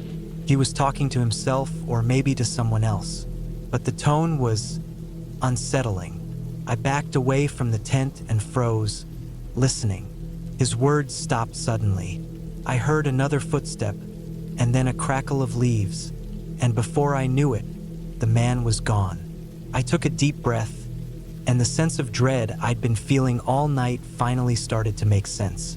We weren't alone. Not anymore. The rest of the night passed in silence, but it wasn't a peaceful silence. I stayed awake, listening, waiting for the man to return, but he never did. By morning, everything felt normal again, as if the strange presence from the night had just been a figment of my imagination. The sun was shining, the birds were singing, and the forest was back to its usual peaceful state. But the memory of that night, of the figure standing just outside my tent, never left me. It lingered in the back of my mind as I packed up our camp and prepared to leave. I didn't tell my friends what had happened, didn't want to spoil the trip, but as we drove back home, I couldn't shake the feeling that someone had been watching us, that something in the woods had been waiting for us to leave, and I knew I'd never go camping in that spot again.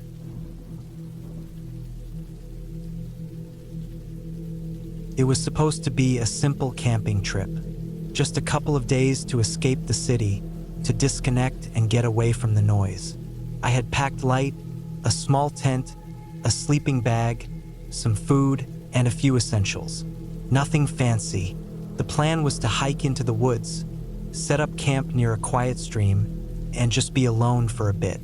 The air was fresh, the trees towering above me in a thick canopy of green.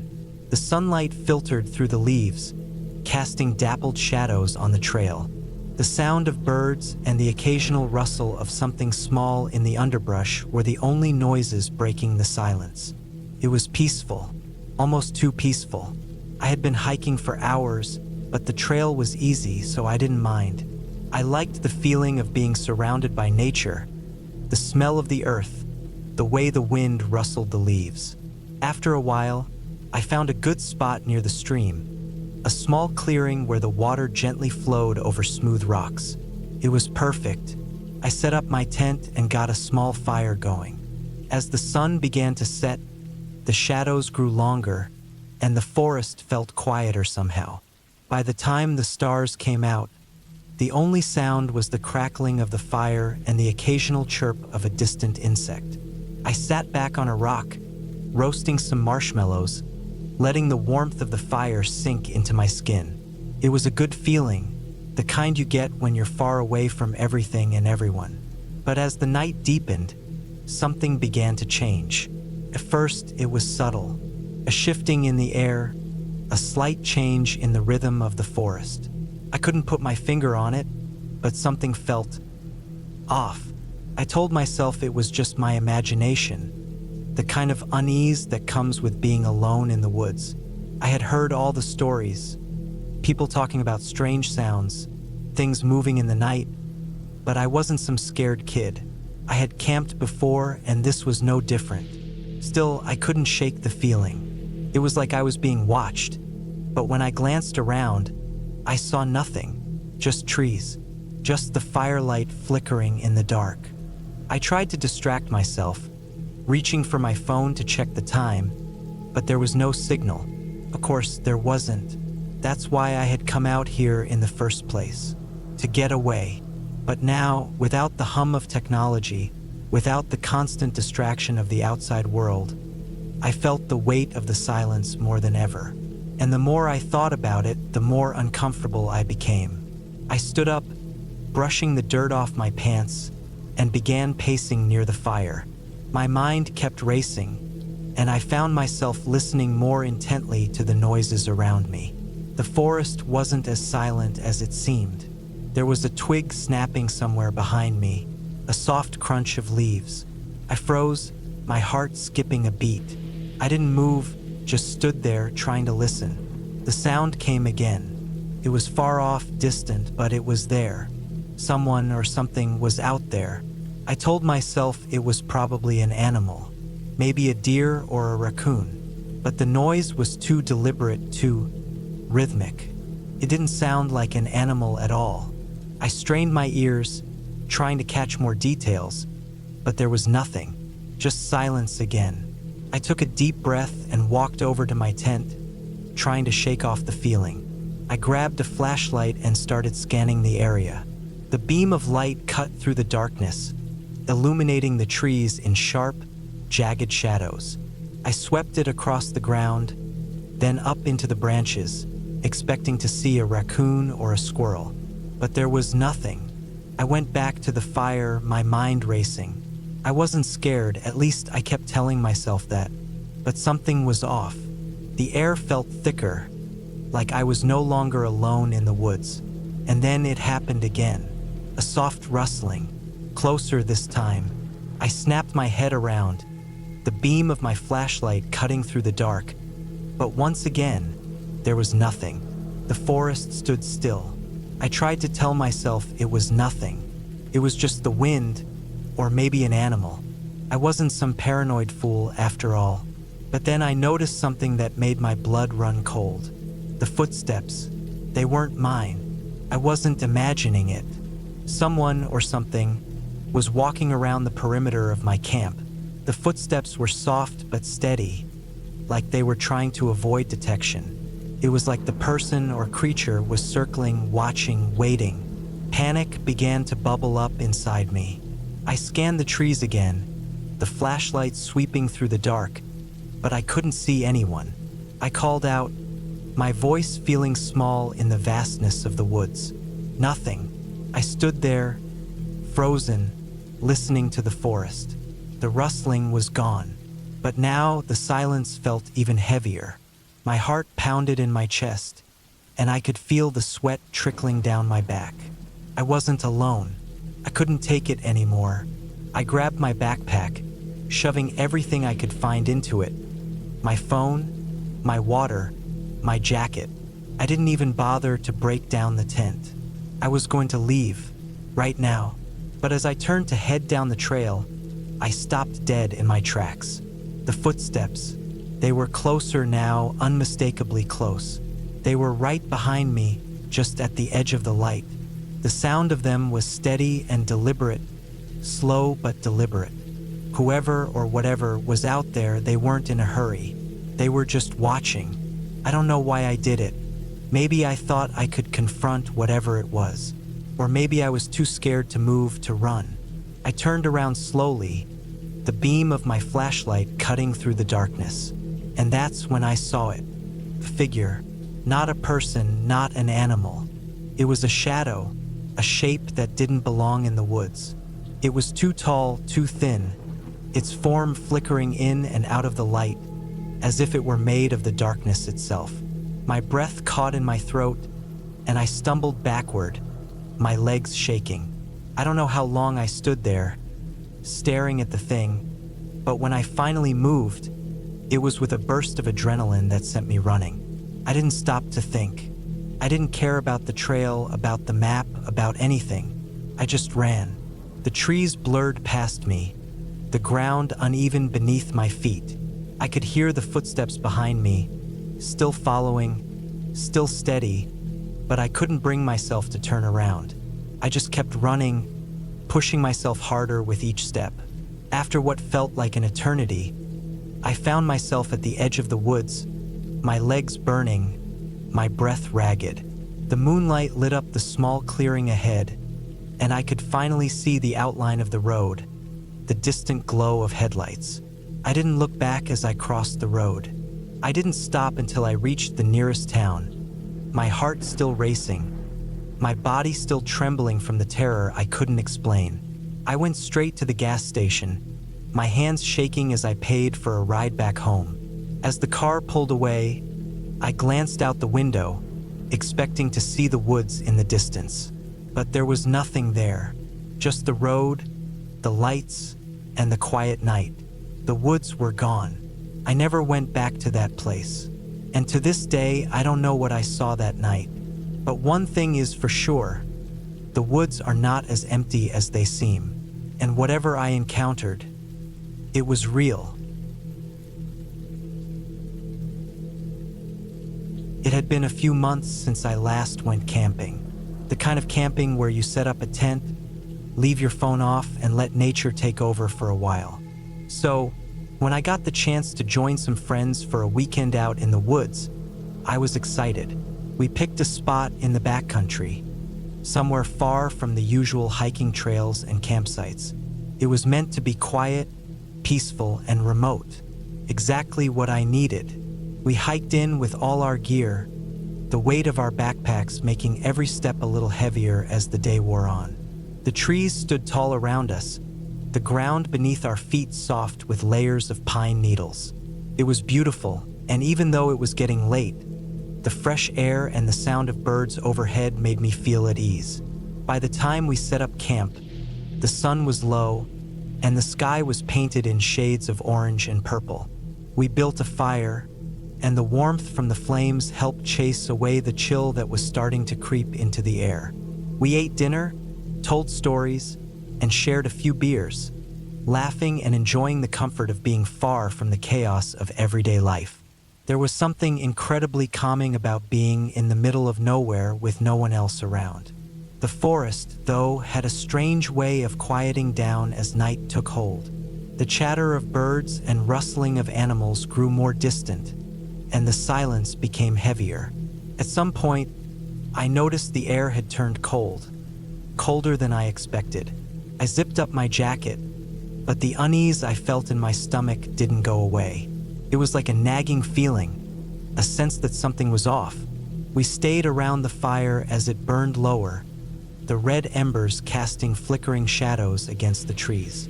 One by one, the others started to drift off to their tents. I wasn't ready to sleep just yet, though.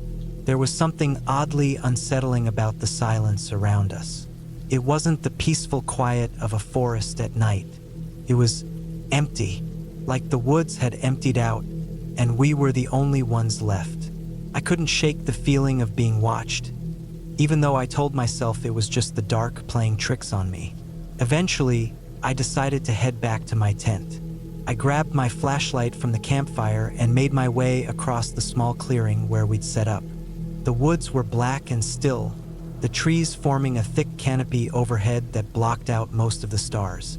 The path to my tent wasn't far, but every step felt longer, like the darkness was pressing in on me. I was just about to unzip my tent when I heard something, a faint noise, like something moving just beyond the trees. I stopped, holding my breath, straining my ears to catch the sound again. It was soft, barely noticeable, but it was there. The crunch of leaves, the snap of a twig. My heart skipped a beat. I turned the flashlight towards the source of the sound, but I didn't see anything. The beam of light cut through the darkness, revealing only more trees and the underbrush. I stood frozen for a moment, waiting, listening. The sound didn't come again, but the feeling of being watched only intensified. I couldn't explain it, but it was like someone, or something, was out there, just beyond my reach. I stepped into my tent, zipped it up, and tried to settle down. The sound was still in my head, though echoing in the silence. I lay there for a long time, staring at the tent ceiling, unable to sleep. The wind had picked up slightly, rustling the branches of the trees above, but the eerie quiet had returned. It was as though the forest had closed itself off again, leaving me in my small, vulnerable space. Eventually, I drifted off, the exhaustion from the hike overcoming my nerves. The night passed uneventfully, but I couldn't shake the sense that something was wrong, something I couldn't see but could feel.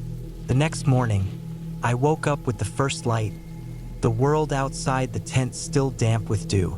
I unzipped the door and stepped outside, taking in the cool morning air. The forest looked beautiful in the early light, still, calm, and full of life. But there was something different about it today. It felt off, like something had shifted overnight. I glanced around the camp. Everyone else was still asleep, their tents sagging under the weight of the dew. The fire pit from last night was cold, and the logs we'd used to stoke the flames were scattered around the edges. That wasn't what caught my attention, though. It was the trail of footprints I saw near the edge of our camp. They weren't ours. They were too big and too spread out, like something someone had walked through our camp while we were asleep. The footprints didn't belong to any animal I could recognize, either. They were human-sized but too wide, with a strange unevenness to the print. I felt a chill crawl up my spine as I stared at them. I wasn't alone, and the feeling of being watched, it wasn't just my imagination. I called out to the others, but they didn't wake up. I stood there for a while, just staring at the prints, trying to make sense of it all. What was someone doing here in the middle of the night? And why hadn't I heard them? I decided to check the rest of the camp. I walked around the perimeter, keeping my eyes peeled for anything unusual. That's when I saw it. The trees near the far end of our camp were disturbed.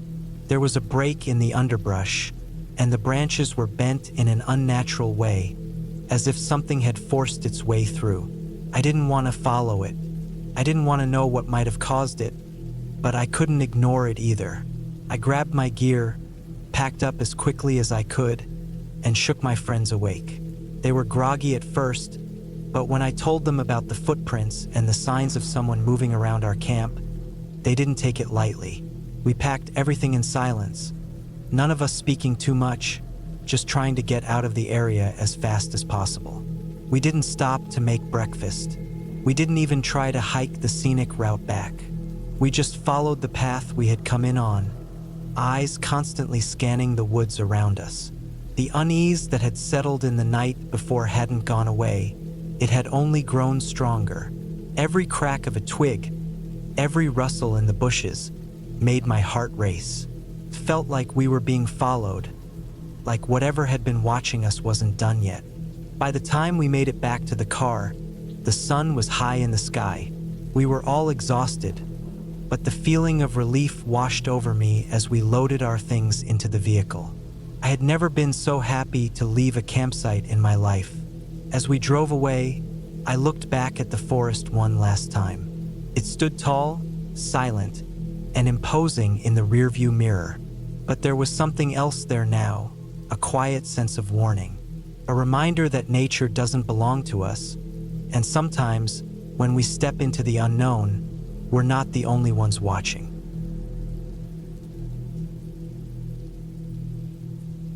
I never thought camping could be this terrifying. It was supposed to be a simple getaway, a chance to reconnect with nature, get away from the noise of daily life. Just me, a tent, the forest, and the silence. The first signs of something being off were subtle. Little things that seemed like nothing at first, but over time, turned into something I couldn't ignore. The plan was to hike into a secluded part of the forest, far from the usual crowded campsites. I wanted peace and solitude, a place where I could think. So, I drove out early in the morning, leaving the small town behind, heading into the thick woods. The sun was still low in the sky, casting long shadows across the winding road. I had my backpack packed with the essentials: water, food, a sleeping bag, a tent, and I had a map with me just in case, though I'd been here before. The hike was peaceful. The air was fresh, the trees towering above me, their leaves rustling gently in the breeze. It wasn't long before I reached the spot I'd planned on setting up camp. There was a small clearing near a stream, perfect for a fire and a place to relax under the stars. Setting up the tent wasn't difficult, but even as I did, I felt this odd sense of unease. I couldn't place it, but the forest around me felt too quiet. The usual chirping of birds, the rustle of small animals in the underbrush. Nothing. I chalked it up to the early hour and the fact that I was so far from civilization. Once the tent was up, I started a small fire, gathering some dry wood I found nearby. The crackling of the flames was the only sound now, and even that didn't quite sit right. I kept glancing around, half expecting something to be watching me, but I told myself to relax. I was alone in the woods, after all. Nothing to worry about. The sun sank lower in the sky, and soon, the forest was bathed in the cool, gray light of evening. I heated up some food, ate slowly, and then sat back, listening to the gentle flow of the stream. That's when I heard it. Something faint but unmistakable. A snap, a branch breaking somewhere off in the distance. I froze, my heart pounding a little harder than it should have. My first thought was that it was an animal, maybe a deer or a bear. But no, the sound came from too high up, too deliberate. It didn't feel like the random rustling of wildlife. It felt purposeful. I scanned the darkening forest, trying to see anything that could explain the noise. But there was nothing. Just trees, shadows stretching as the night crept in. I couldn't shake the feeling that I wasn't alone. The night grew colder, and I stoked the fire, trying to keep myself warm. I wasn't scared, not really, but I was uneasy, and that unease was growing with every passing minute. I kept hearing those little noises, twigs snapping, the faintest crunch of footsteps in the dry leaves. But every time I looked, there was no one there. No animals, no people, just the flickering shadows of the fire. Around midnight, I heard something else. A low, guttural sound, almost like a groan, coming from the direction of the trees. My body went rigid. It wasn't the noise of any animal I recognized. I grabbed my flashlight, shining it toward the sound, but all I could see were the dark outlines of the trees and the underbrush. Nothing was there. I felt like I should leave. The feeling of being watched was becoming overwhelming, and the noises were growing more frequent. But I told myself I was being paranoid. After all, this was supposed to be a peaceful night in the woods. There was no reason to be scared. Yet the chill in the air, the way the shadows seemed to shift with the breeze, it all added up to something I couldn't quite explain. I decided to turn in early, hoping a good night's sleep would calm my nerves. I crawled into my tent, zipped it up tight, and lay there listening to the sounds of the forest. The wind was picking up now, rustling the trees and making the branches creak. For a while, I just stared at the dark ceiling of my tent, my mind racing with thoughts of what could be out there. I had almost drifted off when I heard it again. A noise close this time, the unmistakable sound of something brushing against the side of the tent. My heart stopped. I lay perfectly still, listening, trying to make sense of what was happening. It was a soft sound, like something light was touching the fabric. Could have been an animal, I thought, but it was too deliberate, too slow. I must have held my breath for minutes, just waiting, hoping it was nothing, but it didn't stop. The brushing continued back and forth, as if whatever it was testing the fabric of the tent, probing it, trying to see if I was inside. I couldn't take it anymore. I grabbed my flashlight and pushed the tent flap open, the beam cutting through the darkness. I looked around the clearing, scanning every inch of it. Nothing, just the shadows of the trees and the flickering glow of the campfire. No signs of movement, nothing at all. I didn't know what to think. Maybe I was just imagining things, but the hairs on the back of my neck were standing up, and I couldn't shake the feeling that someone, was out there. I crawled back into the tent and lay there wide awake, listening to the noises that surrounded me. Every now and then, I thought I could hear something moving just beyond the edge of the firelight, but when I shined the flashlight out again, there was nothing. The forest felt thick, oppressive, like something was waiting, just out of sight. The rest of the night passed in a blur. I don't know if I ever actually fell asleep. Every little noise, every shift of the wind, made my heart race. But eventually, morning came. The first light of dawn broke through the trees, and the world outside seemed normal again. The quiet of the night lifted, replaced by the chirping of birds and the rustling of the leaves in the breeze. I packed up quickly, eager to get out of the forest. I didn't feel like sticking around any longer. My nerves were shot, and the unease from the night before hadn't lifted. As I walked back along the trail, I kept looking over my shoulder, half expecting to see someone or something watching me from between the trees. I didn't tell anyone about what happened. Who would believe me after all? It was just a strange night in the woods. But I haven't been back since, and I don't think I ever will. There's something about that place that doesn't sit right with me.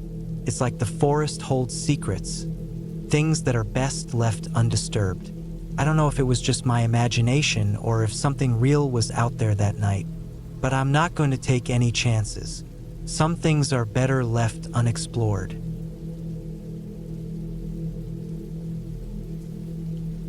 The air was cool as I set up camp, the soft rustling of leaves making the only sound in the otherwise still forest.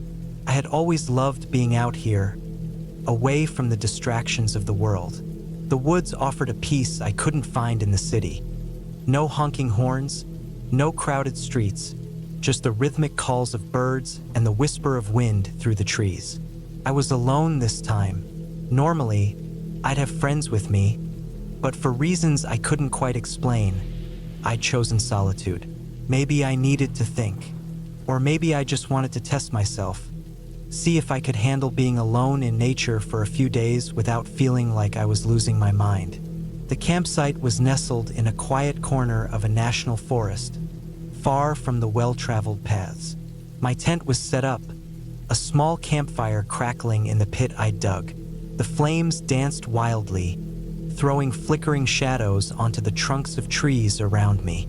It felt good to be out here, even though the sun was setting quickly and the forest was growing darker by the minute.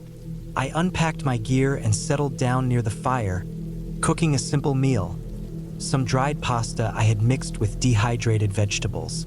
As the food cooked, I stared at the crackling flames, watching them sway. The forest around me was becoming increasingly silent, save for the occasional chirp of a distant insect or the rustling of leaves in the light breeze. I felt the familiar thrill of being in nature, a mix of excitement and calm. But as the darkness settled, I also felt a twinge of unease. It wasn't anything specific, just a subtle shift in the air, a slight tightness in my chest. The night was always more alive than the day, but there was something strange about this night. I couldn't quite put my finger on it. Dinner was soon over, and the last of the daylight was fading away. The forest around me grew colder, the shadows lengthening, stretching, reaching.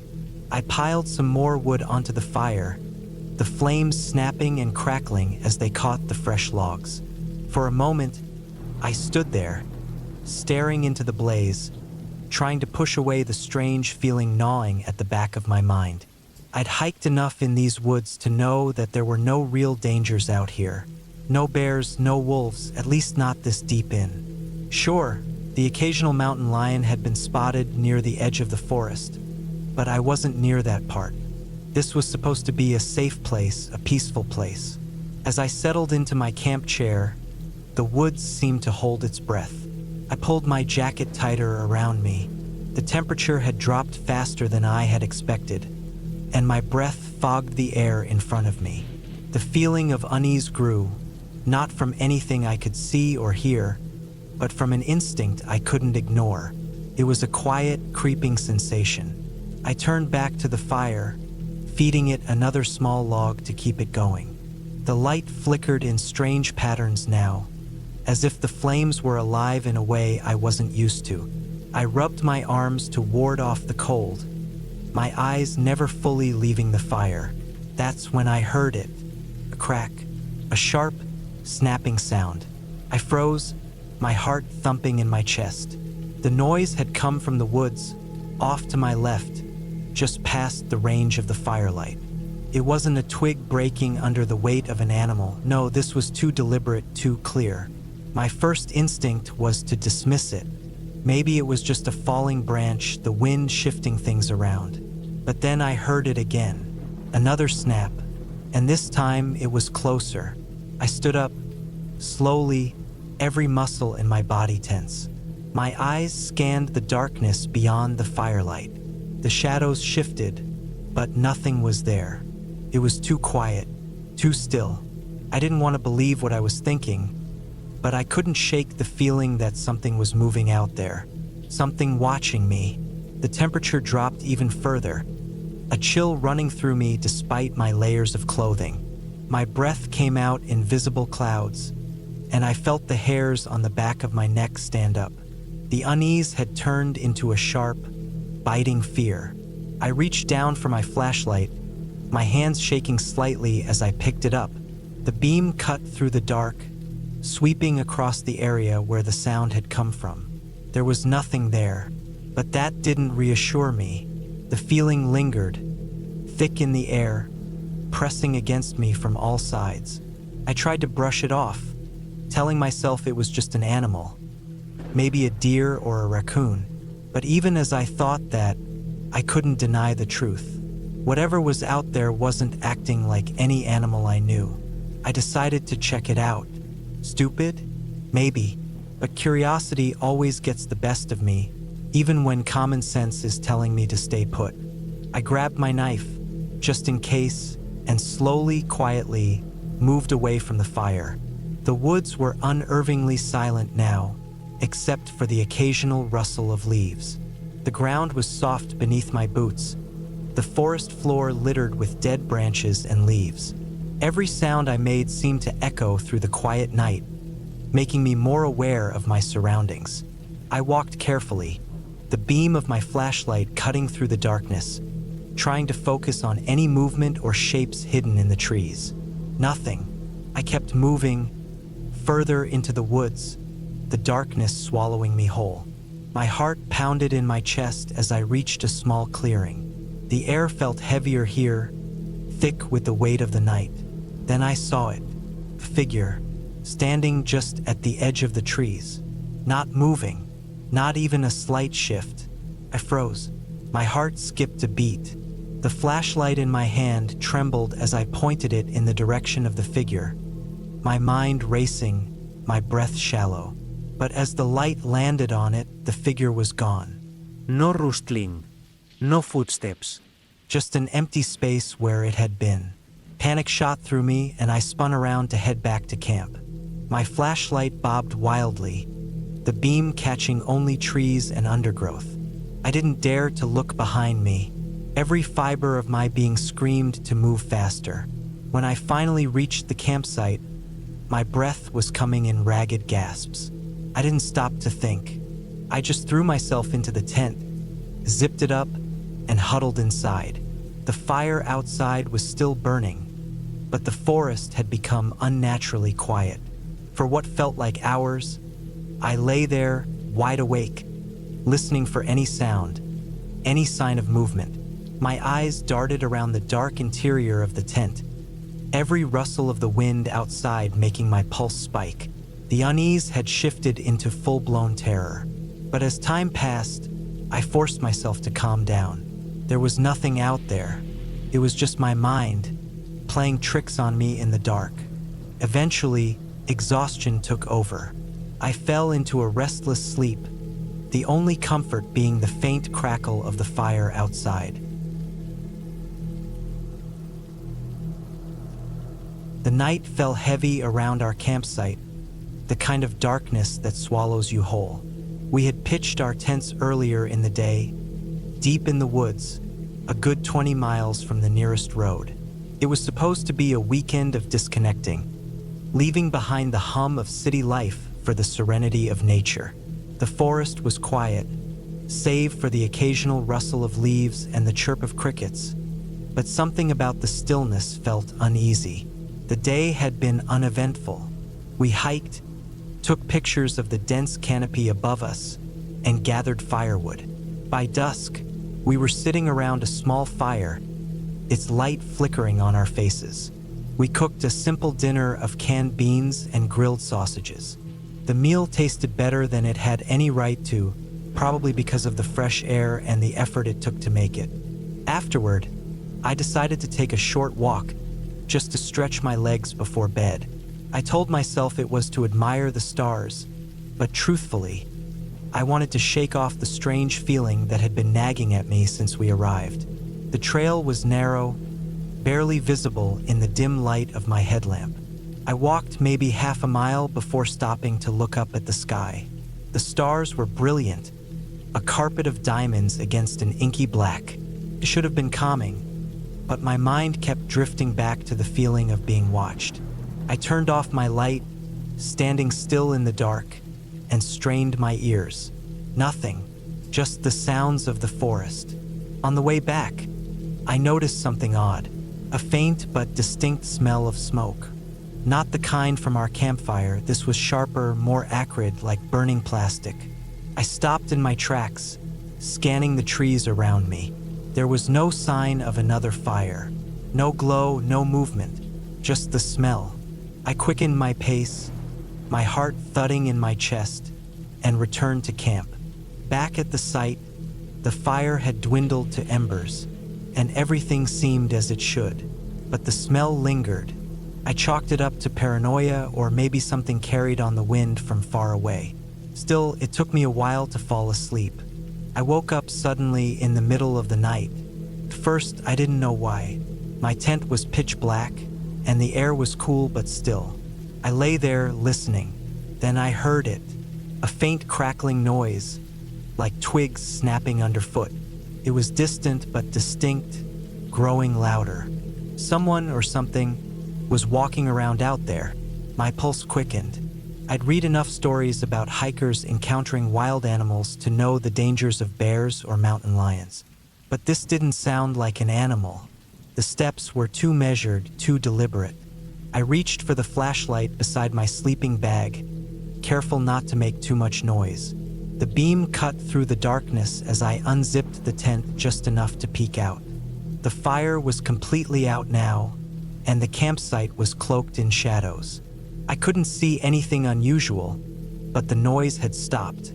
The forest seemed to be holding its breath. I waited for what felt like an eternity before zipping the tent back up and lying down again. Sleep was out of the question, so I just lay there, every nerve on edge. By morning, the unease hadn't left me. I told myself I'd imagine the sounds, that it was just the woods playing tricks on me. But as we ate breakfast, I noticed something that made my stomach drop.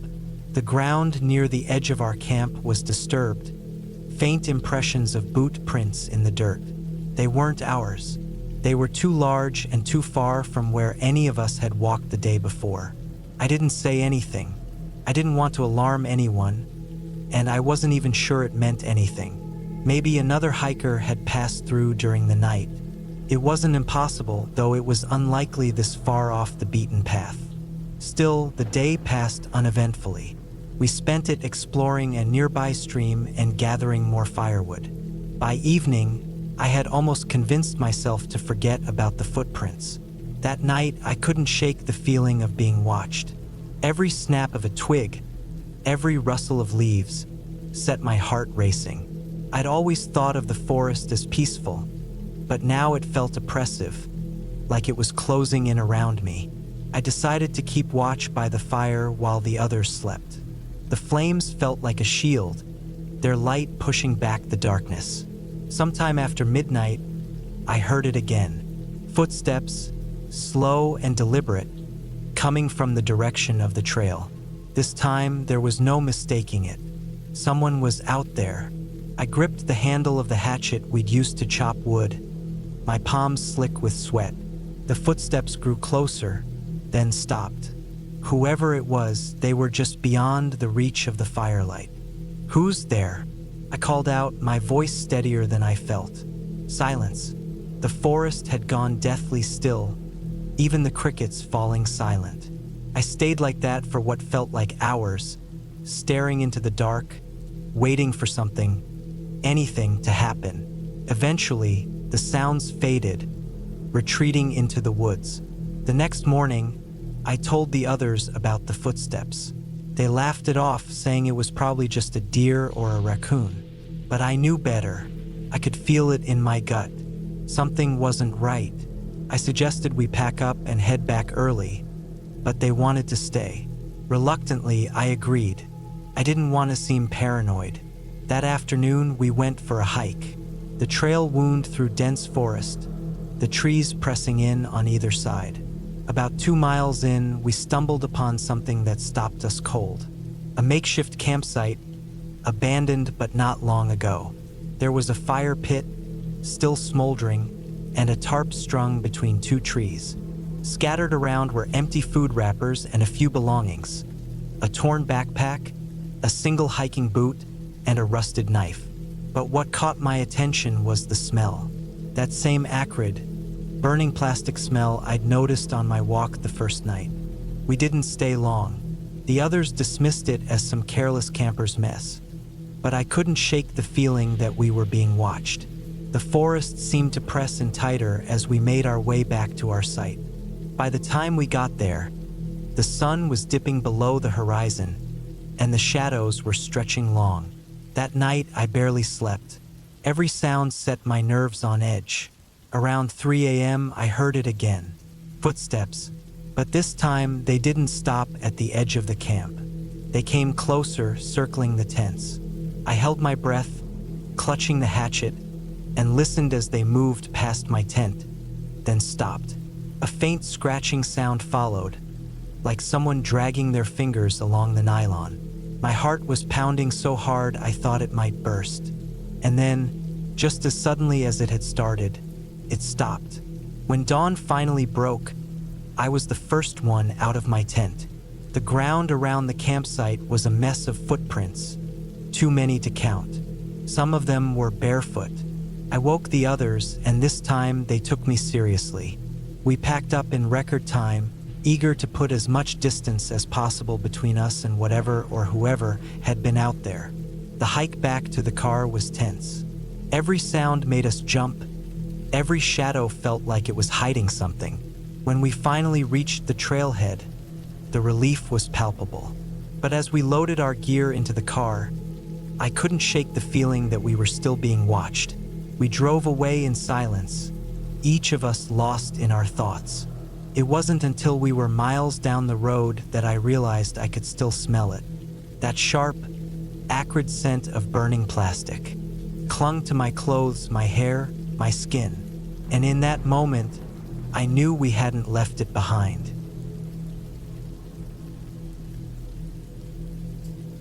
The air felt crisp, the kind of cold that stings your nose but doesn't quite bite your skin. It was late October, and I had decided to take a solo camping trip into the heart of the forest. The idea had been nagging at me for weeks. Work had been relentless, and the thought of unplugging for a few days sounded like salvation. Just me, my tent, and the wilderness. No emails, no phone calls, no people. I chose a spot about 10 miles from the nearest trailhead, deep enough into the woods that I could barely get a single bar of reception. I had researched this area meticulously. A national forest with no major predators to worry about, well-trodden trails, and no significant history of accidents or disappearances. It felt like the perfect place to disappear for a few days on my own terms.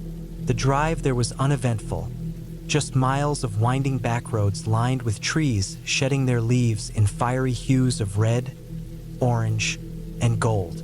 By the time I parked at the trailhead and hoisted my pack onto my shoulders, the sun was low in the sky, painting everything in a warm, golden light. I had about 2 hours of daylight left to reach my planned campsite by the river. The hike was serene. The trail was soft underfoot, carpeted with fallen leaves that muffled my footsteps. I passed no one, which was exactly what I wanted. The only sounds were the occasional rustle of squirrels darting through the underbrush and the distant caw of crows. It was peaceful, almost too peaceful. I reached the clearing by the river just as the sun dipped below the horizon. The water flowed lazily, reflecting the deep purples and oranges of the sky.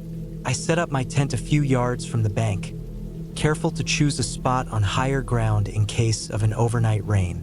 By the time I had my fire going, the stars were starting to come out, and the world around me had faded into the soft hum of crickets and the occasional hoot of an owl. Dinner was a simple affair: instant noodles and a protein bar. I ate slowly, savoring the quiet. Afterward, I sat by the fire, staring into the flames as they danced and crackled. There's something hypnotic about a campfire, something primal that pulls at a part of you you've forgotten exists. The night felt endless, and for the first time in months, I felt truly at ease. That feeling didn't last. It started with a sound, a soft, rhythmic crunching in the distance, just barely audible over the crackling of the fire. I froze, straining my ears. It could have been anything: a deer, a raccoon, even the wind shifting the trees. But it didn't stop. The crunching grew louder, closer, like someone walking deliberately through the underbrush. I told myself it was just an animal, maybe a curious fox or a stray dog. Still, my heart quickened, and I grabbed the flashlight from my pack. I scanned the tree line, the beam cutting through the darkness in sharp, narrow arcs. Nothing, just trees and shadows. I felt a twinge of relief but couldn't shake the unease that had settled in my chest. I decided to call it a night. I doused the fire, zipped myself into my sleeping bag, and tried to focus on the soothing sound of the river. But sleep didn't come easily. Every rustle, every snap of a twig outside felt amplified in the silence of the night. My mind raced, imagining worst-case scenarios. A bear wandering into camp, a group of rowdy hunters stumbling upon me, even the unlikely chance of a stranger with bad intentions. At some point, exhaustion won, and I drifted off. But my sleep was restless, filled with fragmented dreams that dissolved as quickly as they came. I woke up to total darkness, the kind that presses against your eyelids and makes you question if you're really awake. My heart was pounding, though I didn't know why. I lay still, ears straining. That's when I heard it, breathing. Not my own, shallow and quick, but something deeper, heavier. It was close, just outside the thin nylon walls of my tent. Every instinct screamed at me to stay still, to not make a sound. The breathing grew louder, a low rasping that sent a shiver down my spine. My hand crept toward the knife I had stashed beside my sleeping bag. My fingers closed around the hilt, gripping it tightly. The breathing stopped. For a moment, there was nothing but the deafening silence of the forest. Then, a new sound, a soft scraping, like something being dragged across the ground. It circled the tent slowly, methodically. I could feel the vibrations through the ground, each step deliberate. I held my breath, my mind racing through every possible explanation. An animal? Person? I couldn't decide which was worse. The scraping stopped directly behind me. I waited, muscles tensed, ready to spring into action if I had to. But nothing happened. Minutes passed, then an hour. I stayed awake until the first light of dawn seeped through the tent, bathing everything in a pale gray glow. When I finally unzipped the door, knife still in hand, there was nothing there. No tracks, no signs of disturbance, just the empty forest. I told myself I had imagined it, that my mind had played tricks on me in the isolation of the woods. But the feeling of being watched lingered, a constant itch at the back of my mind. I decided to pack up and move to a different spot. The forest was vast. There were plenty of other clearings where I could set up camp. The second night was worse. I found a new site a few miles upstream, further from the trail and deeper into the forest. It was a beautiful spot, surrounded by towering pines with a view of the river through a break in the trees. I set up camp and tried to shake off the unease from the night before. The day passed uneventfully, and I even managed to enjoy a quiet lunch by the water, watching fish dart beneath the surface. But as night fell, the dread returned. I forced myself to stay awake by the fire, telling myself that whatever had happened the previous night was just a fluke. Hours passed, and nothing unusual happened. I began to relax, the tension in my shoulders easing as the fire burned low.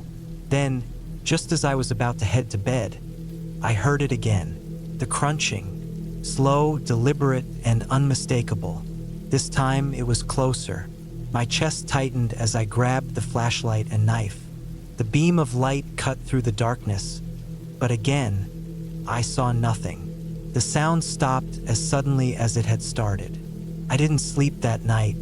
I sat by the fire, knife in hand, scanning the darkness for any sign of movement. The hours dragged on, and every time I thought I could relax, I'd hear another faint noise. A snap, a rustle, a distant thud. By the time dawn broke, I was exhausted but relieved to see the sun again. I decided to cut the trip short. As much as I loved the solitude, something about this place felt wrong. I packed up camp and started the long hike back to the trailhead. The forest seemed different in the daylight, less threatening but still unnerving. I couldn't shake the feeling that I was being followed, even though I never saw or heard anything concrete. When I finally reached my car, I felt a wave of relief so intense it almost brought me to tears. I tossed my pack into the trunk and climbed into the driver's seat, locking the doors behind me. As I started the engine and pulled onto the road, I glanced in the rearview mirror. For a split second, I thought I saw movement in the trees behind me, a shadow darting between the trunks. But when I looked again, there was nothing. I didn't stop driving until I was miles away from the forest, the trees replaced by open fields and the sky stretching wide above me. Even then, I couldn't shake the feeling that something had followed me out of those woods. I don't know what it was, and maybe I never will. But one thing's for sure, I won't be camping alone again anytime soon. I've always loved camping, the isolation, the fresh air, and the simplicity of life under the open sky. It's not for everyone, but for me, it's therapeutic. This trip was supposed to be no different. I'd taken a week off work, packed my gear, and headed to a national forest I'd visited a couple of times before. It was remote enough that I'd rarely encountered other people, which is what I liked about it. It wasn't a tourist spot, just miles of trails, dense woods, and the occasional clearing. I arrived in the late afternoon. The sun was still high enough for me to hike a good 2 hours to my planned campsite. I parked my truck in the gravel lot, threw my pack over my shoulders, and started down the trail. The forest was alive with the rustle of leaves, the occasional bird call, and the crunch of my boots on the path.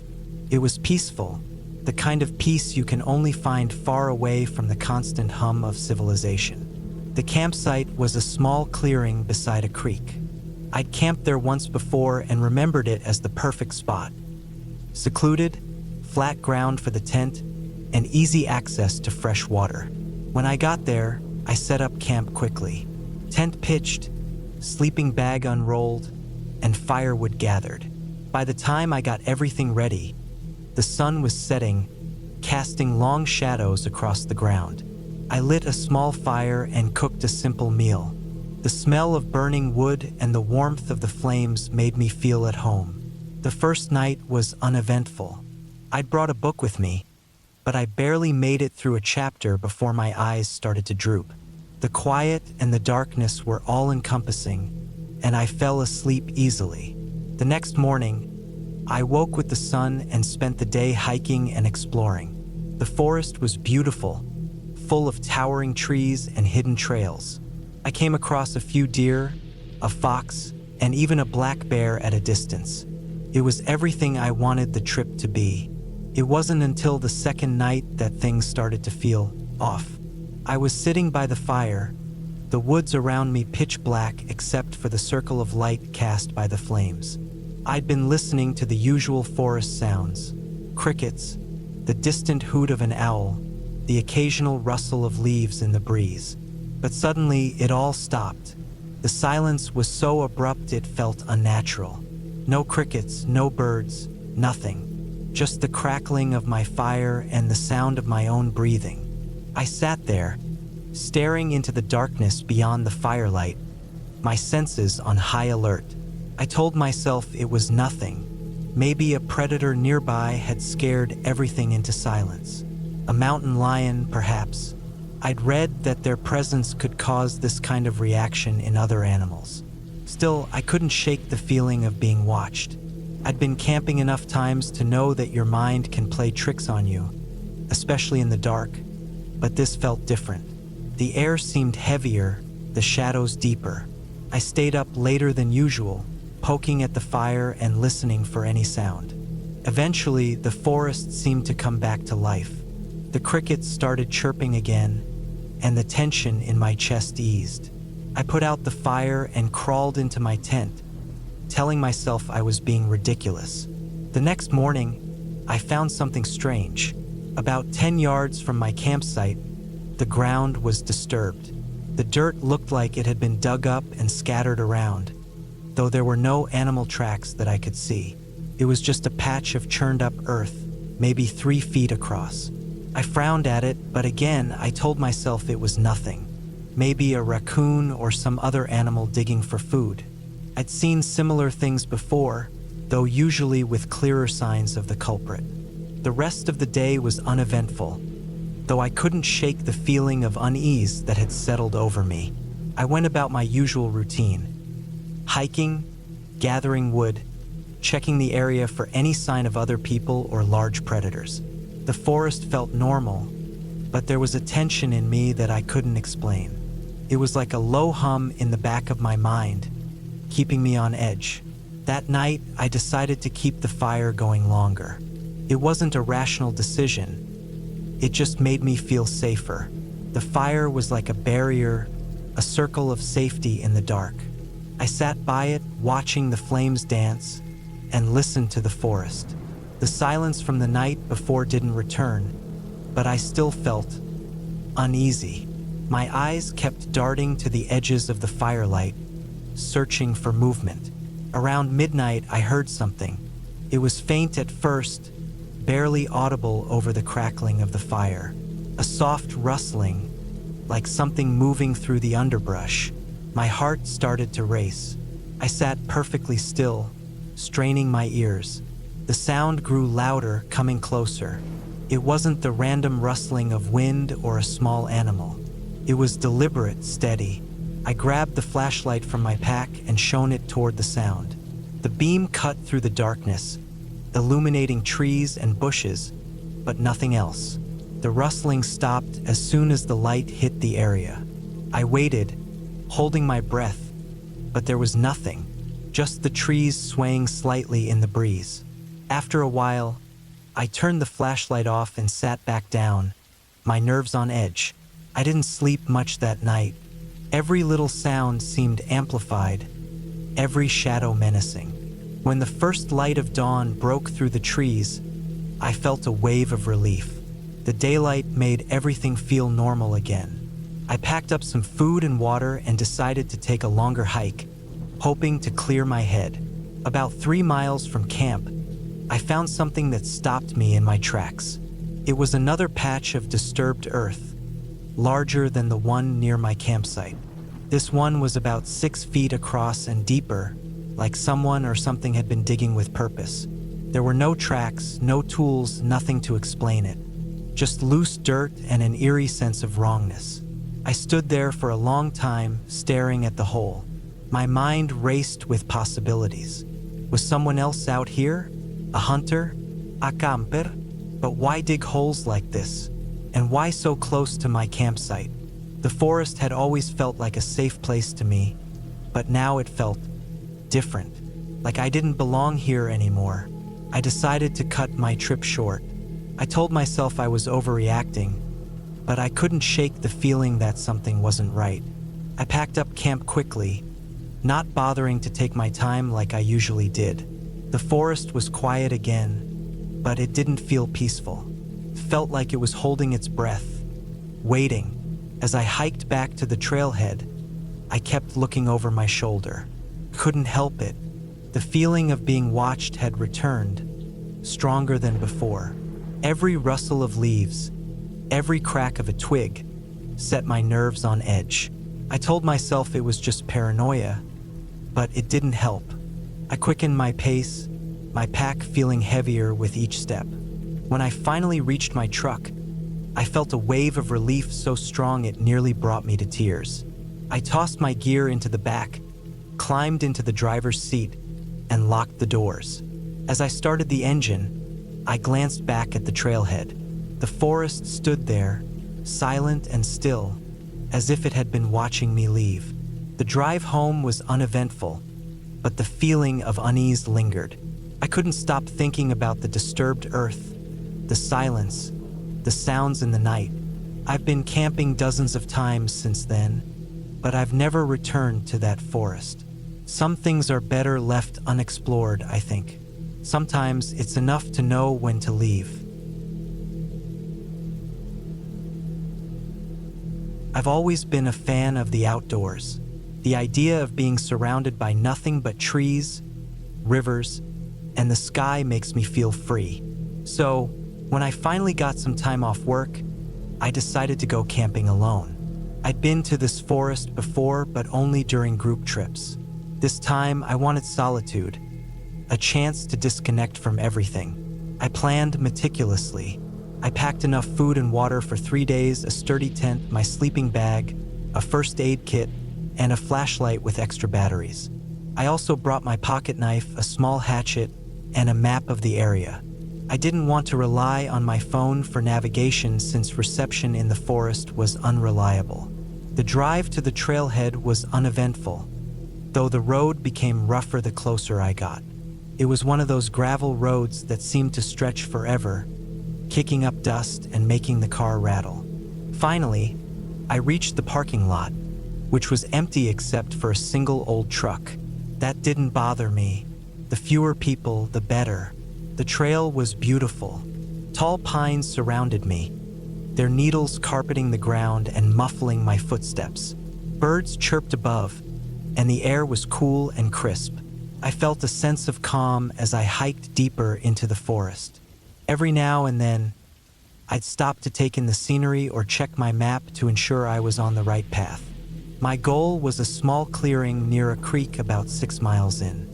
It was a spot I'd marked on my map from a previous visit, secluded and perfect for camping. By late afternoon, I arrived at the clearing. The spot was just as I remembered, a flat area surrounded by trees with the gentle sound of the creek nearby. I set up my tent, unpacked my gear, and gathered some firewood from the surrounding area. As the sun dipped lower, I lit a small fire and cooked myself a simple meal.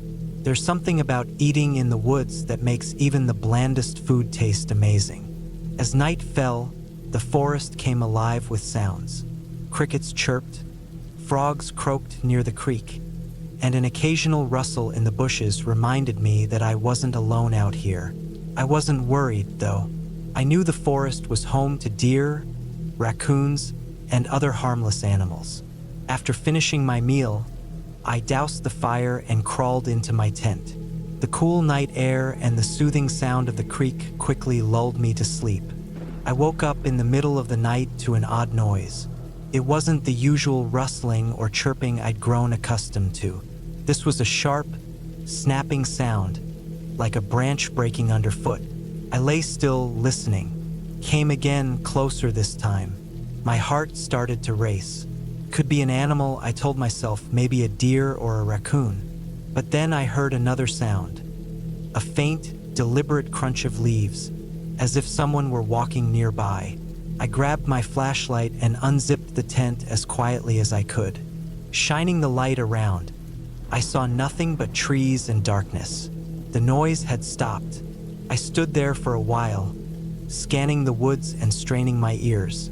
After a few minutes, I convinced myself it was nothing and went back inside the tent. I didn't sleep much after that, though. The next morning, I stepped out of the tent to find something odd. Near the edge of the clearing, there were footprints. They weren't mine. These prints were larger, and the pattern of the sole didn't match my hiking boots. My stomach tightened. Someone had been here during the night. I tried to shake off the unease. Maybe it was a hunter or another camper who'd wandered too close. Still, I couldn't help but feel exposed. I decided to stay alert but not let it ruin my trip. After breakfast, I went on a short hike, sticking to trails near the clearing. The forest was just as beautiful as ever, but I couldn't fully relax. Every snapping twig or distant rustle made me tense up. When I returned to camp, I noticed something that made my heart drop. My tent flap, which I'd zipped up before leaving, was slightly open. It was just a few inches, but I was sure I hadn't left it like that. I checked inside. Nothing seemed to be missing, but the thought of someone snooping around while I was gone made my skin crawl. That evening, I kept the fire going longer than usual. The flickering light made me feel safer, even though I knew it probably made my camp more visible. As the hours passed, I heard nothing unusual. Still, I couldn't shake the feeling that I was being watched. When I finally went to bed, I kept my knife within arm's reach. I woke up again that night, this time to the sound of my firewood pile tumbling over. My heart pounded as I grabbed my flashlight and knife. Shining the light toward the noise, I saw movement, a dark figure disappearing into the trees. It was too quick for me to make out any details.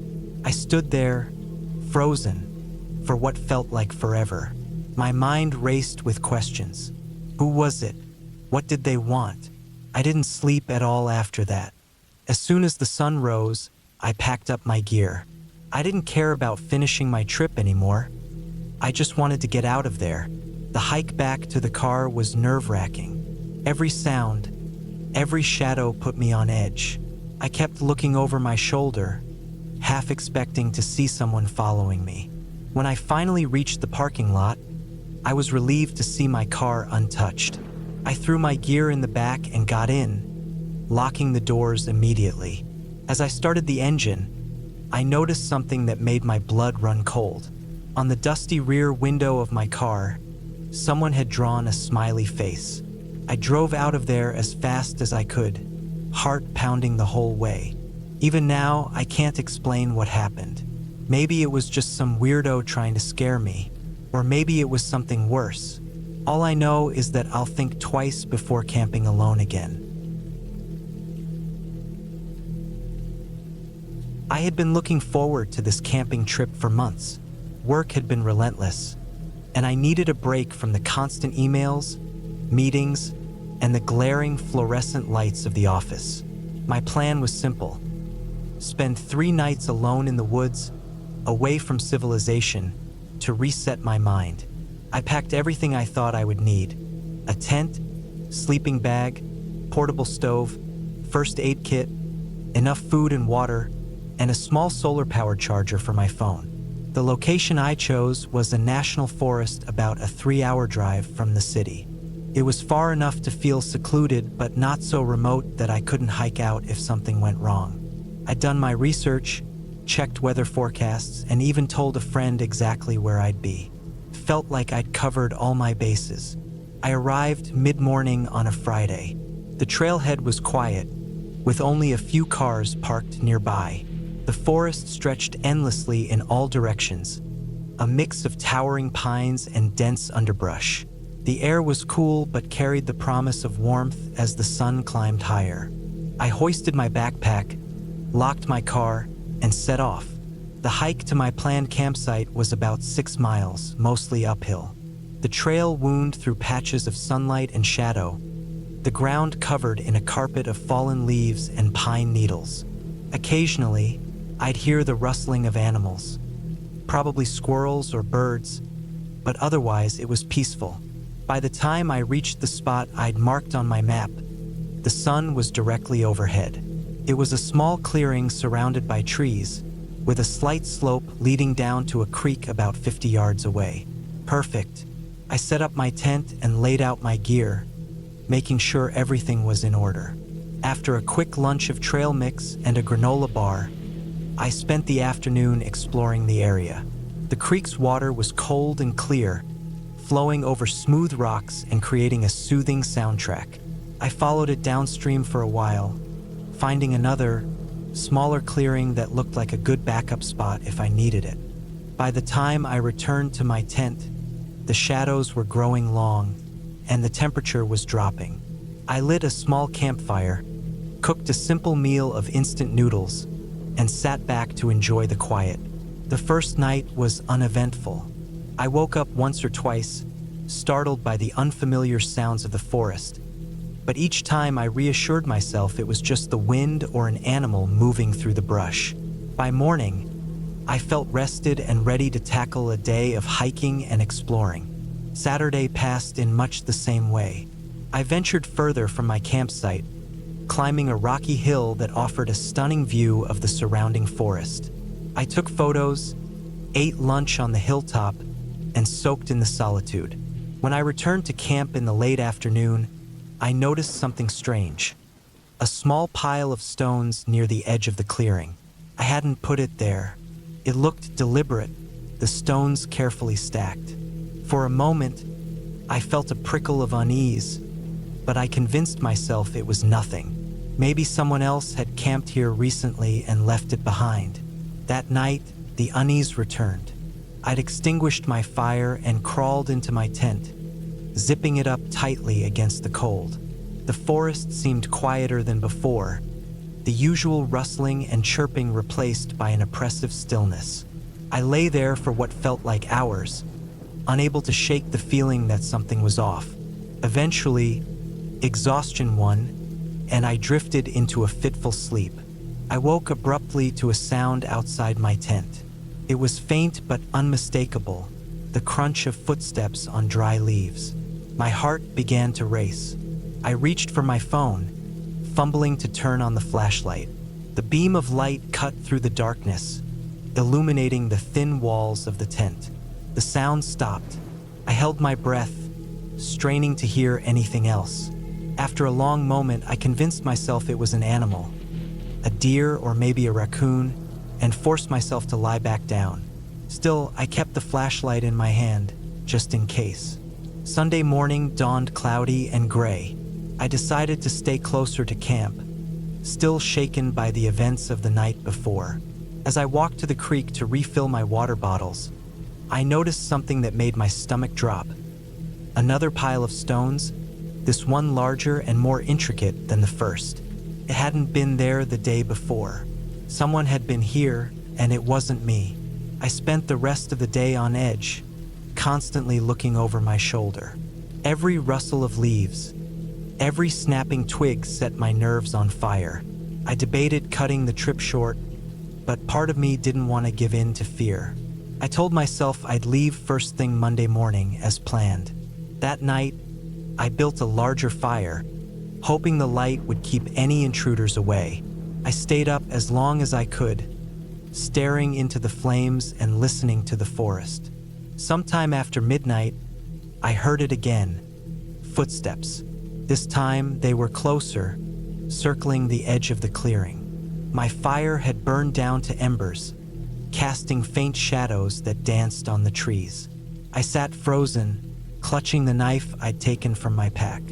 The footsteps stopped, and then I heard a new sound, a faint, almost imperceptible whisper. My blood turned to ice. It wasn't words, just a low murmur, like someone talking to themselves. I didn't sleep that night.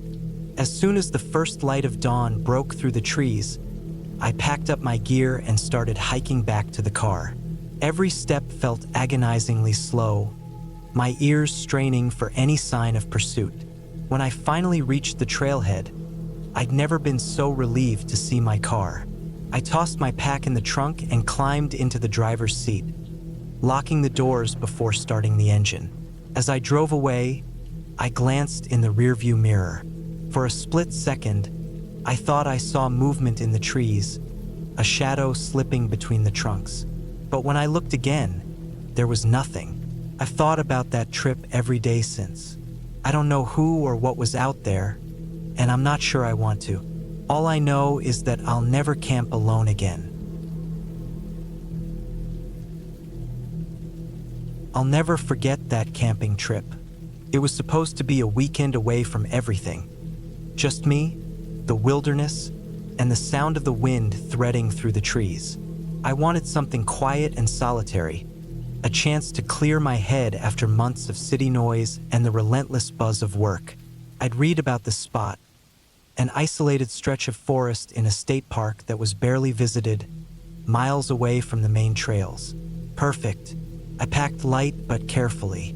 My old but reliable tent, a sturdy sleeping bag, a small propane stove, plenty of water, some dehydrated meals, and basic survival gear. I double-checked everything. A whistle, a map, a compass, a fully charged power bank, and a satellite phone. I wasn't planning to take unnecessary risks. Still, being out there alone always carries some level of unpredictability. I wanted to be ready for anything. The drive took about 4 hours. It was the kind of trip where you watch the world change around you. The city gave way to suburbs, then to small towns, and finally to open stretches of road lined with tall pines. By the time I reached the dirt path leading to the trailhead, my phone had lost service. I didn't mind. That was the point. The trail wasn't well marked, but I had a GPS app on my phone to back up my map and compass. I shouldered my pack, locked the car, and started walking. The first few miles were easy enough. The trees were dense, and the forest floor was covered in a thick layer of moss and fallen leaves. The air smelled rich and earthy, the way it does after a rain. Every so often, I'd hear the rustle of something small darting through the undergrowth, probably a squirrel or a bird. It felt good to be out there, away from everything, just me and nature. I hiked for about 3 hours before I reached the spot I'd picked on the map. It was a small clearing near a shallow creek, surrounded by tall pines that swayed gently in the breeze. I set up camp quickly, pitching my tent on a flat patch of ground and laying out my gear inside. The creek was close enough that I could hear the water trickling over the rocks, a soft, soothing sound that made the place feel even more peaceful. The first night was uneventful. I made a simple dinner, sat by the small campfire I'd built, and watched the stars come out. The sky was so clear that I could see the Milky Way stretching overhead, a ribbon of light cutting through the darkness. It was beautiful. I stayed up later than I'd planned, just sitting there, listening to the forest and staring at the stars. Eventually, the chill of the night drove me into my tent, and I fell asleep almost immediately. The next day, I decided to explore the area. I followed the creek for a while, stepping carefully over rocks and fallen branches. It was slow going, but I didn't mind. The forest was alive with sound. Birds calling to each other, the distant drumming of a woodpecker, the occasional crack of a branch underfoot. I saw deer tracks near the water and even spotted a small herd grazing in a meadow farther upstream. They looked up when they saw me but didn't run. I'm not sure why, but that moment stayed with me. It felt like I was part of the forest, not just passing through it. By the time I got back to camp, the sun was already sinking toward the horizon. I made dinner and settled in for another quiet evening by the fire. That's when I noticed the first thing that felt off. It wasn't anything big, just a small shift in the atmosphere. The forest, which had been so full of sound all day, was suddenly quiet. Not completely silent, but subdued. The birds had stopped singing, and even the rustling of small animals in the undergrowth seemed to have faded away. I told myself it was nothing. Maybe the wind had shifted, or maybe I just hadn't noticed the change until now. Still, I couldn't shake the feeling that something was different. I stayed up later than I had the night before, listening to the quiet and watching the shadows deepen around my camp. Every so often, I thought I heard something, a faint rustling, the snap of a twig, but when I turned to look, there was nothing there, just trees and shadows. Eventually, I convinced myself I was being paranoid and went to bed. I woke up sometime in the middle of the night, heart pounding. The first, I wasn't sure what had woken me. The forest was silent, the kind of deep, oppressive silence that presses against your ears. I lay there for a moment, trying to calm my breathing, and then I heard it. A faint, rhythmic sound coming from somewhere outside the tent. It wasn't loud, but it was close. Too close. I froze, straining to identify it. Sounded like breathing. Slow, steady, deliberate. My first thought was that it was an animal, maybe a deer or a bear, but something about the sound didn't sit right. It was too regular, too deliberate. I stayed perfectly still, every muscle in my body tense. The breathing continued for what felt like an eternity, and then it stopped. Just like that. One moment it was there, the next it was gone. I lay awake for the rest of the night, listening, but the sound didn't return. When the first light of dawn filtered through the trees, I crawled out of my tent, every nerve on edge. The clearing looked the same as it had the day before. Nothing was out of place. No footprints, no signs of disturbance. It was as if nothing had happened. But I knew what I'd heard. I spent the day trying to shake the unease that had settled over me. I went for another hike, kept busy with small tasks around camp, but the feeling lingered. That night, I built the fire a little bigger and kept it burning longer. I stayed up as late as I could, but eventually, exhaustion got the better of me. I crawled into my tent, telling myself that the forest was just playing tricks on me, that I'd imagined the sound. I woke again in the middle of the night. This time, there was no mistaking it. The breathing was back, louder now, more insistent. It was right outside the tent. My heart was racing so fast it felt like it might burst. I reached for my flashlight, hands shaking, and fumbled it on. The beam of light cut through the darkness, illuminating the inside of the tent, but I didn't dare open the flap. The breathing continued, slow and steady, until, just like before, it stopped. When the sun came up, I made a decision. I wasn't going to stay another night. I packed up my gear as quickly as I could, my hands trembling with every movement. The forest felt different that morning, heavier somehow. The trees seemed to press in closer, their shadows darker. I couldn't shake the feeling that I was being watched. The hike back to the car was the longest of my life. Every snap of a twig, every rustle of leaves sent a jolt of adrenaline through me. I kept glancing over my shoulder, half expecting to see something, someone, following me. But the trail was empty, the forest as still and silent as it had been the night before. When I finally reached my car, I felt a wave of relief so powerful it nearly brought me to my knees. I threw my pack into the back seat, started the engine, and drove away without looking back. It wasn't until I was miles down the road, the forest far behind me, that I felt like I could breathe again. I don't know what was out there. Maybe it was an animal, or maybe my mind was playing tricks on me. But part of me doesn't believe that. Part of me knows there was something, someone, in those woods that night. I'll never go back to find out. I don't remember exactly when it started feeling wrong, but I know it wasn't too long after I left the city. I was tired of the noise, the constant rush, and the feeling that I was always being pulled in too many directions. I just wanted space, something real, something quiet. I figured the best way to escape was to drive until I couldn't hear the world anymore. So I did. I packed my things, threw them into my car, and set out. The roads were empty, mostly. A few towns scattered here and there, but nothing that would make me feel like I was still part of something bigger. At first, I thought that was a relief, but as the miles stretched on, I started feeling an odd weight in my chest. It wasn't loneliness exactly, more like a sense of isolation that deepened the more I drove. But that was fine. I had to push through it. I needed to find a place to stay for the night, and the map on my phone didn't show much. There wasn't much in the way of options. The sun began setting as I crossed into what looked like an even more desolate stretch of land. There were some scattered trees, a few dilapidated barns here and there, but nothing resembling a town. No gas stations, no signs of life, just open fields and dirt roads. I kept going.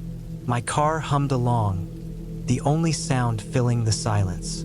I remember thinking how strange it was that the world had felt so distant even before I lost service on my phone. I should have turned back, but I convinced myself that I was fine. People did this all the time, right? They went off the grid, away from civilization. It would be an adventure. That's what I told myself. It wasn't long before I found a spot that seemed to be as good as any. A small, secluded patch of land off the road with a few trees for cover. I parked my car just off the dirt path, the grass brushing up against the sides. The air was thick with the smell of earth and something else I couldn't quite place. Maybe it was the dampness in the air or just the feeling of being so far from anything familiar. Either way, I was tired, and I needed to sleep. I grabbed my things and set up in the back of the car, using my jacket as a pillow. That night, I couldn't shake the feeling that I wasn't alone. It wasn't a feeling of someone standing over me or a presence in the shadows. It was more subtle than that, like something just outside the edge of my awareness. At first, I thought it was just the noise of the wind, the rustling of leaves, or maybe even the sounds of animals in the distance. But then there was a sudden quiet that made the air feel thick, almost pressing down on me. My eyes darted to the windows, but I saw nothing. Still, the feeling wouldn't go away. It stayed with me the whole night, lingering in the back of my mind, gnawing at me like a quiet worry. When I woke up, it was still early, the light barely creeping over the horizon. I was stiff from the awkward position I'd slept in, but the feeling of being watched was gone, at least for the moment. I took a deep breath, got out of the car, and stretched my legs. The air was still heavy, but the sun was just starting to break through the clouds, casting long shadows across the land. I knew I should probably get moving, but there was something in me that wanted to stay, wanted to explore this place a bit more. The area was quiet, serene even, but that was the thing. It was too quiet. There wasn't even a chirp of birds or a rustle of small animals. Everything felt still, like everything was holding its breath. I had no idea why, but I just felt compelled to stay a little longer. I grabbed my water bottle and started walking away from the car, heading into the trees. The path was faint, overgrown in some areas, but it was still clear enough to follow. I took a few more steps, the ground beneath me soft with moss and fallen leaves. The trees arched over me like they were closing in, the air growing cooler as I ventured deeper. Something was off, though. I couldn't put my finger on it, but it was as if the world was growing tighter around me, pressing in. It wasn't just the lack of wildlife either. It was the feeling that the woods themselves were waiting for something, maybe even watching. I kept walking, the sensation growing stronger with every step. Eventually, the trees gave way to a small clearing. There, at the center, was an old, rusted car. It was half buried in the underbrush, barely visible if you weren't looking for it. The paint was peeling, the windows cracked, the tires deflated. Yet, it wasn't the car that caught my attention. It was the strange, unsettling feeling that hit me when I saw it. Like something was wrong, something I couldn't explain. There was no sign of a road leading to this place, no trail that would make sense of how the car had ended up here. I circled it, inspecting every detail. The car was abandoned, clearly. There was no sign of life around it. Yet it didn't feel abandoned. Felt watched. I turned around, my heart racing now for no reason I could understand, and began heading back to the car. The moment I looked over my shoulder, I felt it. A sharp sense that I wasn't alone. The air had changed, or maybe it was just me. Something felt off, quickened my pace. The sense of being followed, no, watched, came back stronger now, like eyes were on me from somewhere in the trees. I couldn't explain it, but I knew I had to get out of there.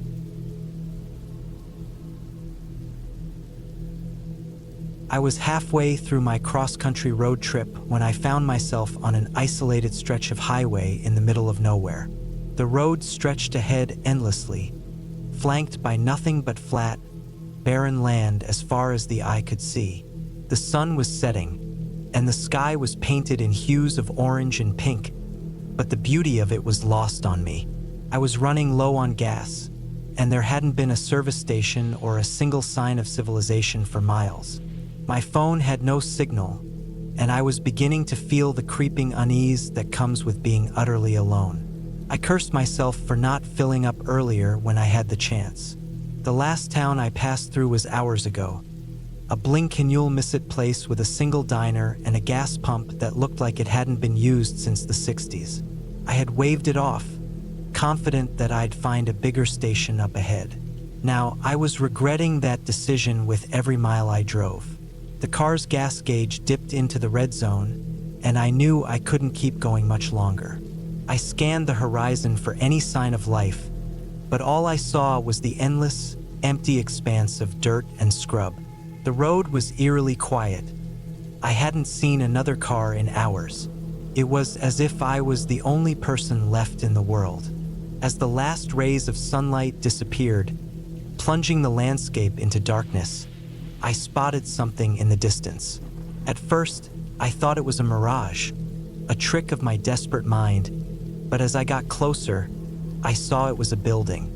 It looked like an old gas station, its faded sign barely legible in the dim light. Relief flooded through me, and I pulled in, my tires crunching on the gravel. The place was a relic from another era, with peeling paint and a single rusty pump. A flickering neon light buzzed above the door, casting an eerie glow over the entrance. The windows were dark, and I couldn't tell if anyone was inside. I turned off the engine and sat there for a moment, listening to the silence. The only sound was the ticking of my car's cooling engine. I stepped out of the car, the cool night air hitting me like a slap. The stillness was unnerving. The station was surrounded by nothing but open land, and the vastness of it made me feel exposed.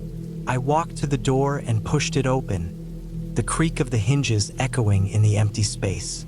Inside, the place was dimly lit by a single bulb hanging from the ceiling. The shelves were mostly empty, lined with dusty cans and faded boxes of snacks. A counter stood at the far end, with an old cash register and a bell that looked like it hadn't been rung in years. There was no sign of anyone. "Hello," I called out, my voice sounding too loud in the quiet. No answer. I rang the bell, the sharp ding making me flinch. Still nothing. I looked around, feeling a growing sense of unease. There was a door behind the counter, slightly ajar, leading to what I assumed was a back room. I hesitated. Something about this place didn't feel right, but I didn't have much choice. I needed gas, and this was my only option. I walked back outside to check the pump. It was one of those old, manual ones with a crank. There was no card reader, just a faded sign that said, "Pay inside." I tried the nozzle, but nothing happened. The pump was dry. Frustration bubbled up inside me, and I slammed the nozzle back into its holder. Now what? As I stood there, trying to figure out my next move, I heard a noise. It was faint, barely audible over the silence, but it was there. A soft shuffling sound, like someone moving around inside the station. My heart skipped a beat. Maybe there was someone here after all. Maybe they could help me. I went back inside, the door creaking again as I pushed it open. "Hello," I called out, louder this time. The shuffling sound stopped. I walked to the counter and peered into the back room.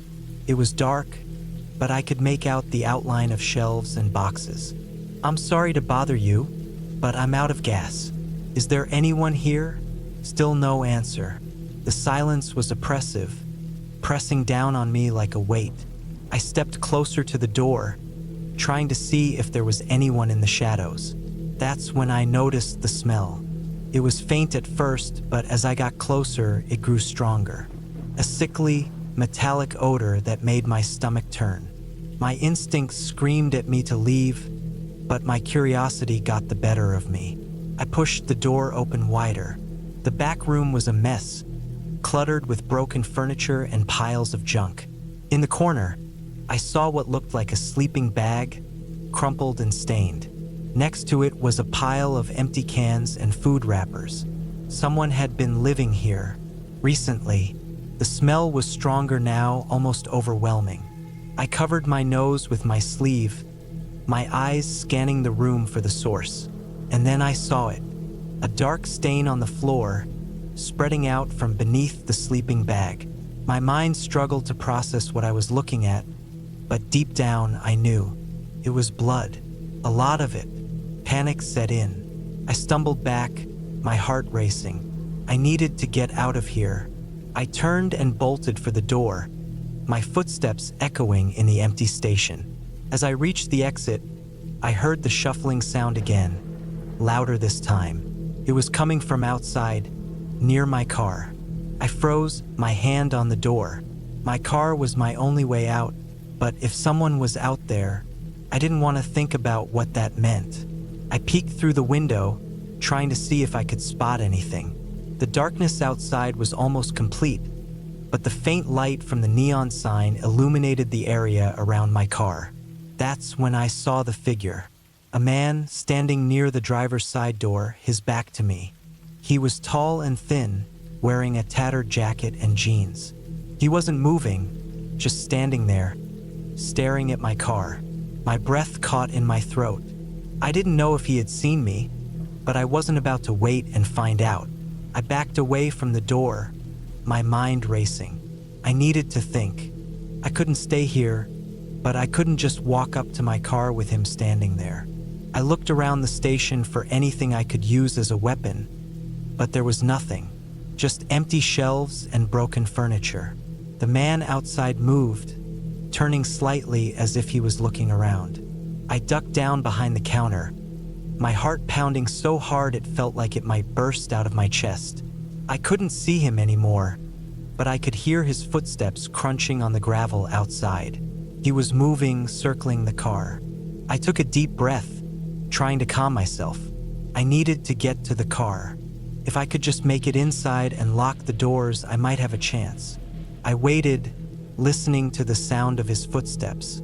When they moved to the far side of the car, I made my move. I bolted for the door, throwing it open and sprinting towards the car. The man saw me, his head snapping up as I ran. He shouted something, but I didn't stop to listen. I yanked the driver's side door open and threw myself inside, slamming it shut and locking it in one motion. He was on me in seconds, pounding on the window with his fists. His face was contorted with rage, his eyes wild. I fumbled with the keys, my hands shaking so badly I could barely get them into the ignition. Finally, the engine roared to life and I slammed my foot on the gas. The car lurched forward, throwing him off balance. He stumbled back, and I took the opportunity to speed away, the tires kicking up gravel as I peeled out of the station. In the rearview mirror, I saw him standing there, watching me go. His figure grew smaller and smaller until it disappeared into the darkness. I didn't stop driving until I reached the next town. An hour later, I pulled into a brightly lit gas station and parked near the pumps, my hands still trembling. I told the attendant what had happened, and they called the police. I gave my statement, describing the man and the gas station as best as I could. A few days later, I got a call from the authorities.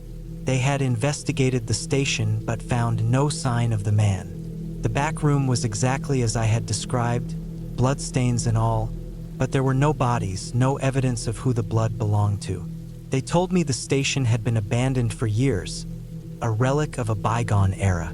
Whoever the man was, he was long gone. To this day, I don't know what happened at that gas station or who the man was, but I'll never forget the look in his eyes as he pounded on my window, or the suffocating silence of that desolate stretch of highway.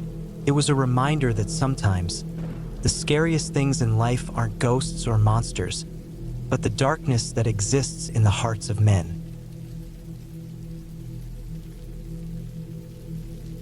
I don't know what I was thinking, heading out there by myself. The desert highway stretched endlessly in both directions, a ribbon of cracked asphalt baking under the midday sun. It was supposed to be a quick detour, a shortcut on my way to visit an old friend in Nevada. Google Maps had shown it as a pale gray line cutting through the middle of nowhere, saving me an hour or so, I thought. I had no idea it would turn into the longest day of my life. The radio crackled and died about 20 miles back, leaving me alone with the hum of my car's engine and the occasional rattle from loose gravel pinging off the undercarriage. My phone had lost signal almost as soon as I turned off the main highway. The silence felt thick, oppressive, and the heat shimmered in waves off the road. The occasional cactus or dusty shrub broke up the landscape, but otherwise, it was all sand, rock, and sky. The gas gauge hovered just above empty. I knew I should have filled up before I left the last town, but I'd been in a rush, thinking I'd make it to the next stop easily. Stupid. Now I was somewhere between nowhere and nothing, and there hadn't been a single sign of civilization for miles. I scanned the horizon for any hint of a gas station or even a house, but it was just open land, stretching out forever. The car sputtered before I even realized what was happening. I tapped the gas pedal instinctively, as if that would somehow summon fuel from nowhere, but it was no use. The engine coughed one last time before going silent. I coasted to a stop on the side of the road, the sun beating down through the windshield like a furnace. For a moment, I just sat there, gripping the steering wheel, staring at the empty expanse ahead of me. "Great," I muttered, though the sound of my own voice felt strange in the quiet. I grabbed my phone, hoping against hope that maybe a signal had miraculously appeared. No bars, not even a flicker of hope. Just the mocking little no service message glaring up at me. I stepped out of the car, and the heat hit me like a wall. It was dry heat, sure, but that didn't make it any less brutal. I squinted against the glare, scanning the horizon again. Still nothing, just the endless, unforgiving desert. The nearest town had to be at least 50 miles away, probably more. Walking wasn't an option. Not in this heat, not without water. I had half a bottle left in the car, already warm from sitting in the cup holder. It wouldn't last long. I popped the trunk and rummaged around, hoping I'd forgotten about some emergency supplies stashed back there. A blanket, a tire iron, an old road atlas that might as well have been written in hieroglyphics for all the good it would do me. No water, no food, nothing useful. I slammed the trunk shut, the sound echoing eerily in the emptiness. I considered my options. Stay with the car and hope someone came along? Unlikely. I hadn't seen another vehicle in over an hour. Or start walking and risk collapsing from heat stroke before I found help. Neither choice was appealing. I decided to wait for a while, at least until the worst of the midday heat passed. Maybe, just maybe, someone would come by. The hours dragged on. I tried to stay in the shade of the car, but even that offered little relief. The metal burned to the touch, and the air felt like it was searing my lungs. I rationed the water, taking small sips and trying not to think about how fast it was disappearing. The sun inched across the sky, casting long shadows as afternoon turned to evening. Still, no one came. As the sun dipped lower, the temperature began to drop. It wasn't exactly cool, but it was better than the blistering heat of midday. I decided to start walking. Sitting by the car felt like waiting to die, and at least if I was moving, I'd feel like I was doing something. I grabbed the atlas and the water bottle, stuffing them into my backpack along with the blanket. It wasn't much, but it was all I had. I stuck to the road, figuring it was my best chance of being found. The asphalt radiated heat even as the sun disappeared below the horizon, but the air cooled rapidly. Soon, it was almost chilly, and I wrapped the blanket around my shoulders as I walked. The stars came out, bright and countless in the clear desert sky. It would have been beautiful if I hadn't been so scared. The night stretched on, and the road seemed endless. I tried to keep track of time, but my phone's battery had died hours ago, and without it, I had no way of knowing how long I'd been walking. My legs ached, and my throat felt raw and parched despite rationing the water. I was down to the last few sips when I saw it, a faint light in the distance. Hope surged through me, giving me a burst of energy. I quickened my pace, the light growing brighter as I got closer. It was a small building, a gas station, or what used to be one. The windows were boarded up, and the sign was faded and missing letters. But there was a light, a single bulb glowing above the door. Someone had to be there. I stumbled up to the door and knocked, the sound echoing in the quiet night. "Hello? Is anyone here?" My voice cracked, but I didn't care. I knocked again, harder this time. Still nothing. I tried the handle, and to my surprise, the door creaked open. The inside was dark, lit only by the faint glow of the bulb outside. Shelves stood empty, covered in dust and cobwebs. It smelled musty, like it hadn't been used in years. I called out again, but there was no response. My heart sank. Whoever had left the light on was long gone. I searched the place anyway, desperate for anything that might help. Most of the shelves were bare, but in the back, I found a dusty old vending machine. The glass was cracked, and the contents looked ancient, but I didn't care. I smashed the glass with a tire iron I'd picked up from the car, grabbing a couple of candy bars and a can of soda. It wasn't much, but it was better than nothing. I sat on the floor, tearing into one of the candy bars like a wild animal. The sugar gave me a small burst of energy, enough to keep me going for a little while longer. I decided to rest there for the night. It wasn't safe to keep walking in the dark, and at least the building offered some shelter. The night passed slowly. I couldn't sleep, too on edge and too uncomfortable on the hard floor. Every creak and groan of the old building set my nerves on edge. But nothing happened. No one came. By morning, I felt worse than ever. My legs were stiff, my head pounded, and my throat was painfully dry. The soda had helped a little, but it wasn't enough. I needed water, and I needed it soon. I decided to keep walking. Staying at the gas station felt like giving up, and I wasn't ready to do that yet. The sun rose quickly, and with it came the heat. It wasn't long before I was drenched in sweat, my mouth so dry it hurt to swallow. I felt lightheaded, my steps unsteady. The road stretched on, and I started to wonder if I'd made a mistake. Maybe I should have stayed at the gas station, waited for help. But it was too late to turn back now. Just when I thought I couldn't go any farther, I saw something in the distance. A truck.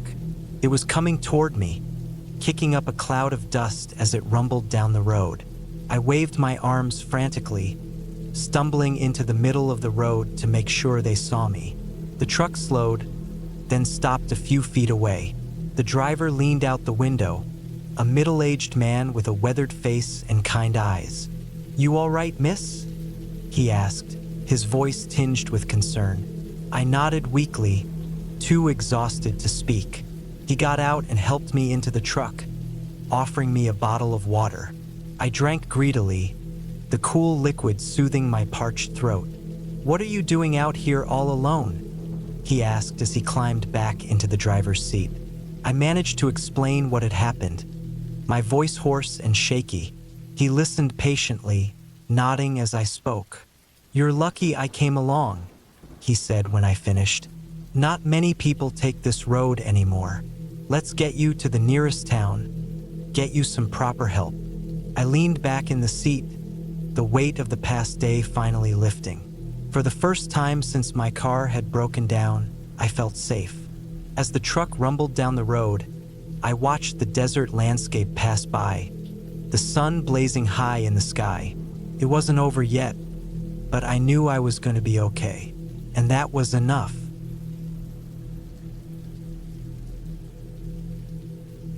It's funny how easily people can get lost, even when they think they know exactly where they're going. I've heard people talk about it all the time. "I'll just take this shortcut," they say.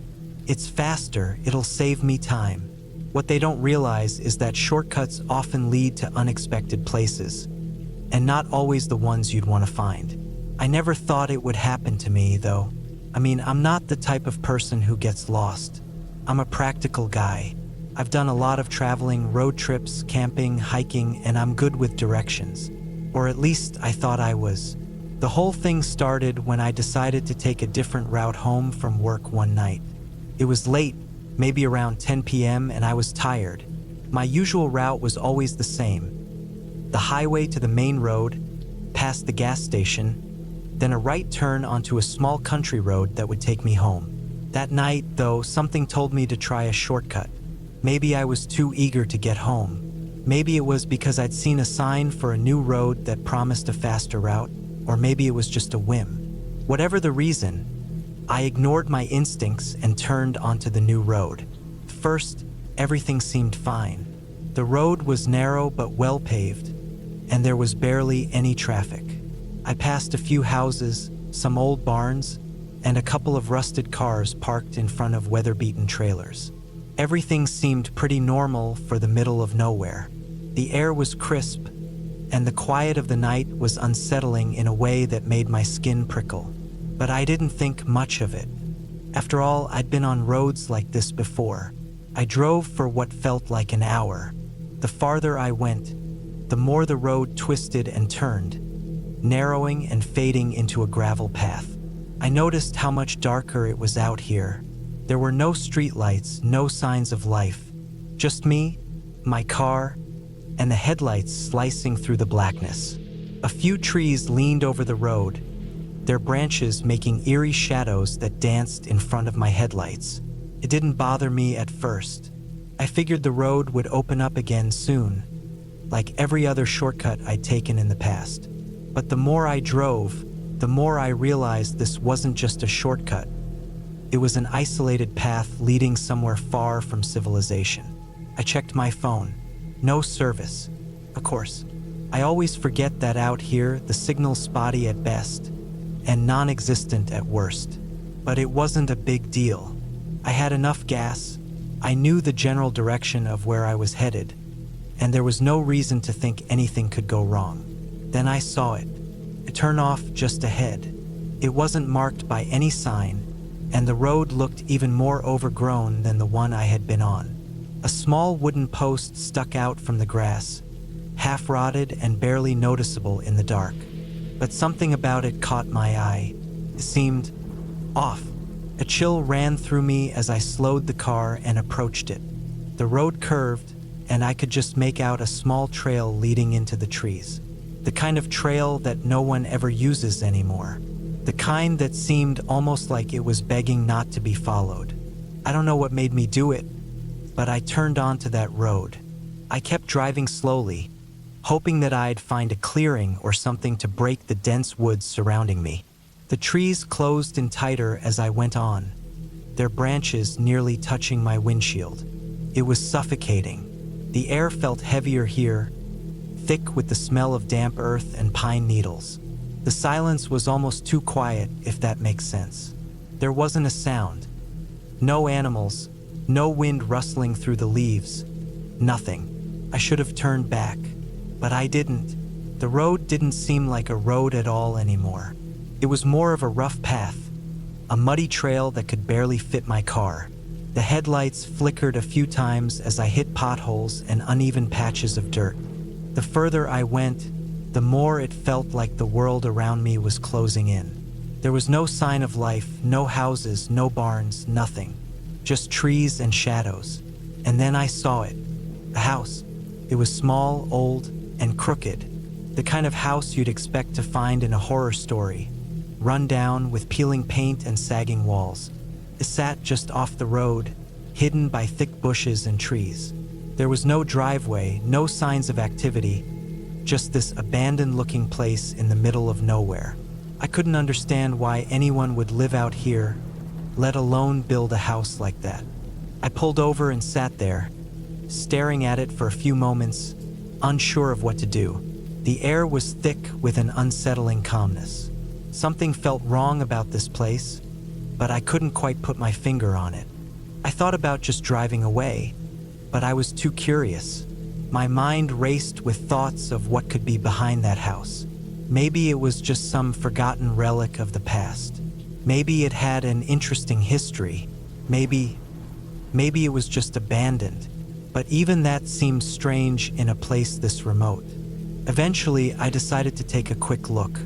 What harm could it do? It was late, but I wasn't too far from civilization. I could always turn around if I felt uneasy. I locked my car, grabbed my flashlight from the glove compartment, and started walking toward the house. The closer I got, the more I could make out. The roof was half collapsed, the windows boarded up, and the door sagged on its hinges. It looked like it hadn't been touched in years, maybe decades. Still, I had to know. I had to see it up close. I pushed the door open, and it creaked loudly, the sound echoing in the silence. Inside, it was dark, but the flashlight cut through the gloom, revealing dust-covered furniture, broken glass, and what appeared to be old papers scattered across the floor. It looked like someone had lived there at some point, but they'd left a long time ago. There was no sign of life, no fresh footprints, no indication that anyone had been there recently. And then I saw it, a photo partially hidden under a pile of debris. I bent down to pick it up, and as I did, my stomach turned. The photo was old, faded, and yellowed with age. It showed a family, man, woman, and 2 kids. They looked happy, smiling in front of the house, but there was something off about their eyes. Their faces seemed too blank, too empty. I stood up, holding the photo in my hand. The hair on the back of my neck stood up as I heard a faint sound, a rustling noise from behind me. I froze. I turned slowly, the flashlight trembling in my hand. Nothing. But then I heard it again, a soft thump, like something heavy being moved, coming from upstairs. I don't know why I didn't run at that moment. Maybe it was just shock. Maybe I was too curious. Whatever it was, I stood there for a few more seconds, trying to convince myself that it was just the house settling, that it was nothing. But then I heard it again, a louder thump, and then another. It was coming from above me from the 2nd floor. That was when my instincts kicked in. I didn't even think. I turned and bolted out of the house. My heart was pounding as I ran back to my car, hands shaking as I fumbled to open the door. I threw myself into the driver's seat and slammed the door shut, gasping for air. I could feel my pulse in my neck, my whole body tense with adrenaline. I started the engine and peeled out of there, kicking up gravel as I sped down the path, my headlights bouncing wildly through the trees. I didn't stop until I was back on the main road, miles away from that house. I never went back, and I never spoke about it to anyone. Sometimes I wonder what would have happened if I'd stayed just a little longer. If I'd gone upstairs. What did I hear? Was it just the house? Or something or someone else? I'll never know, and I'm okay with that.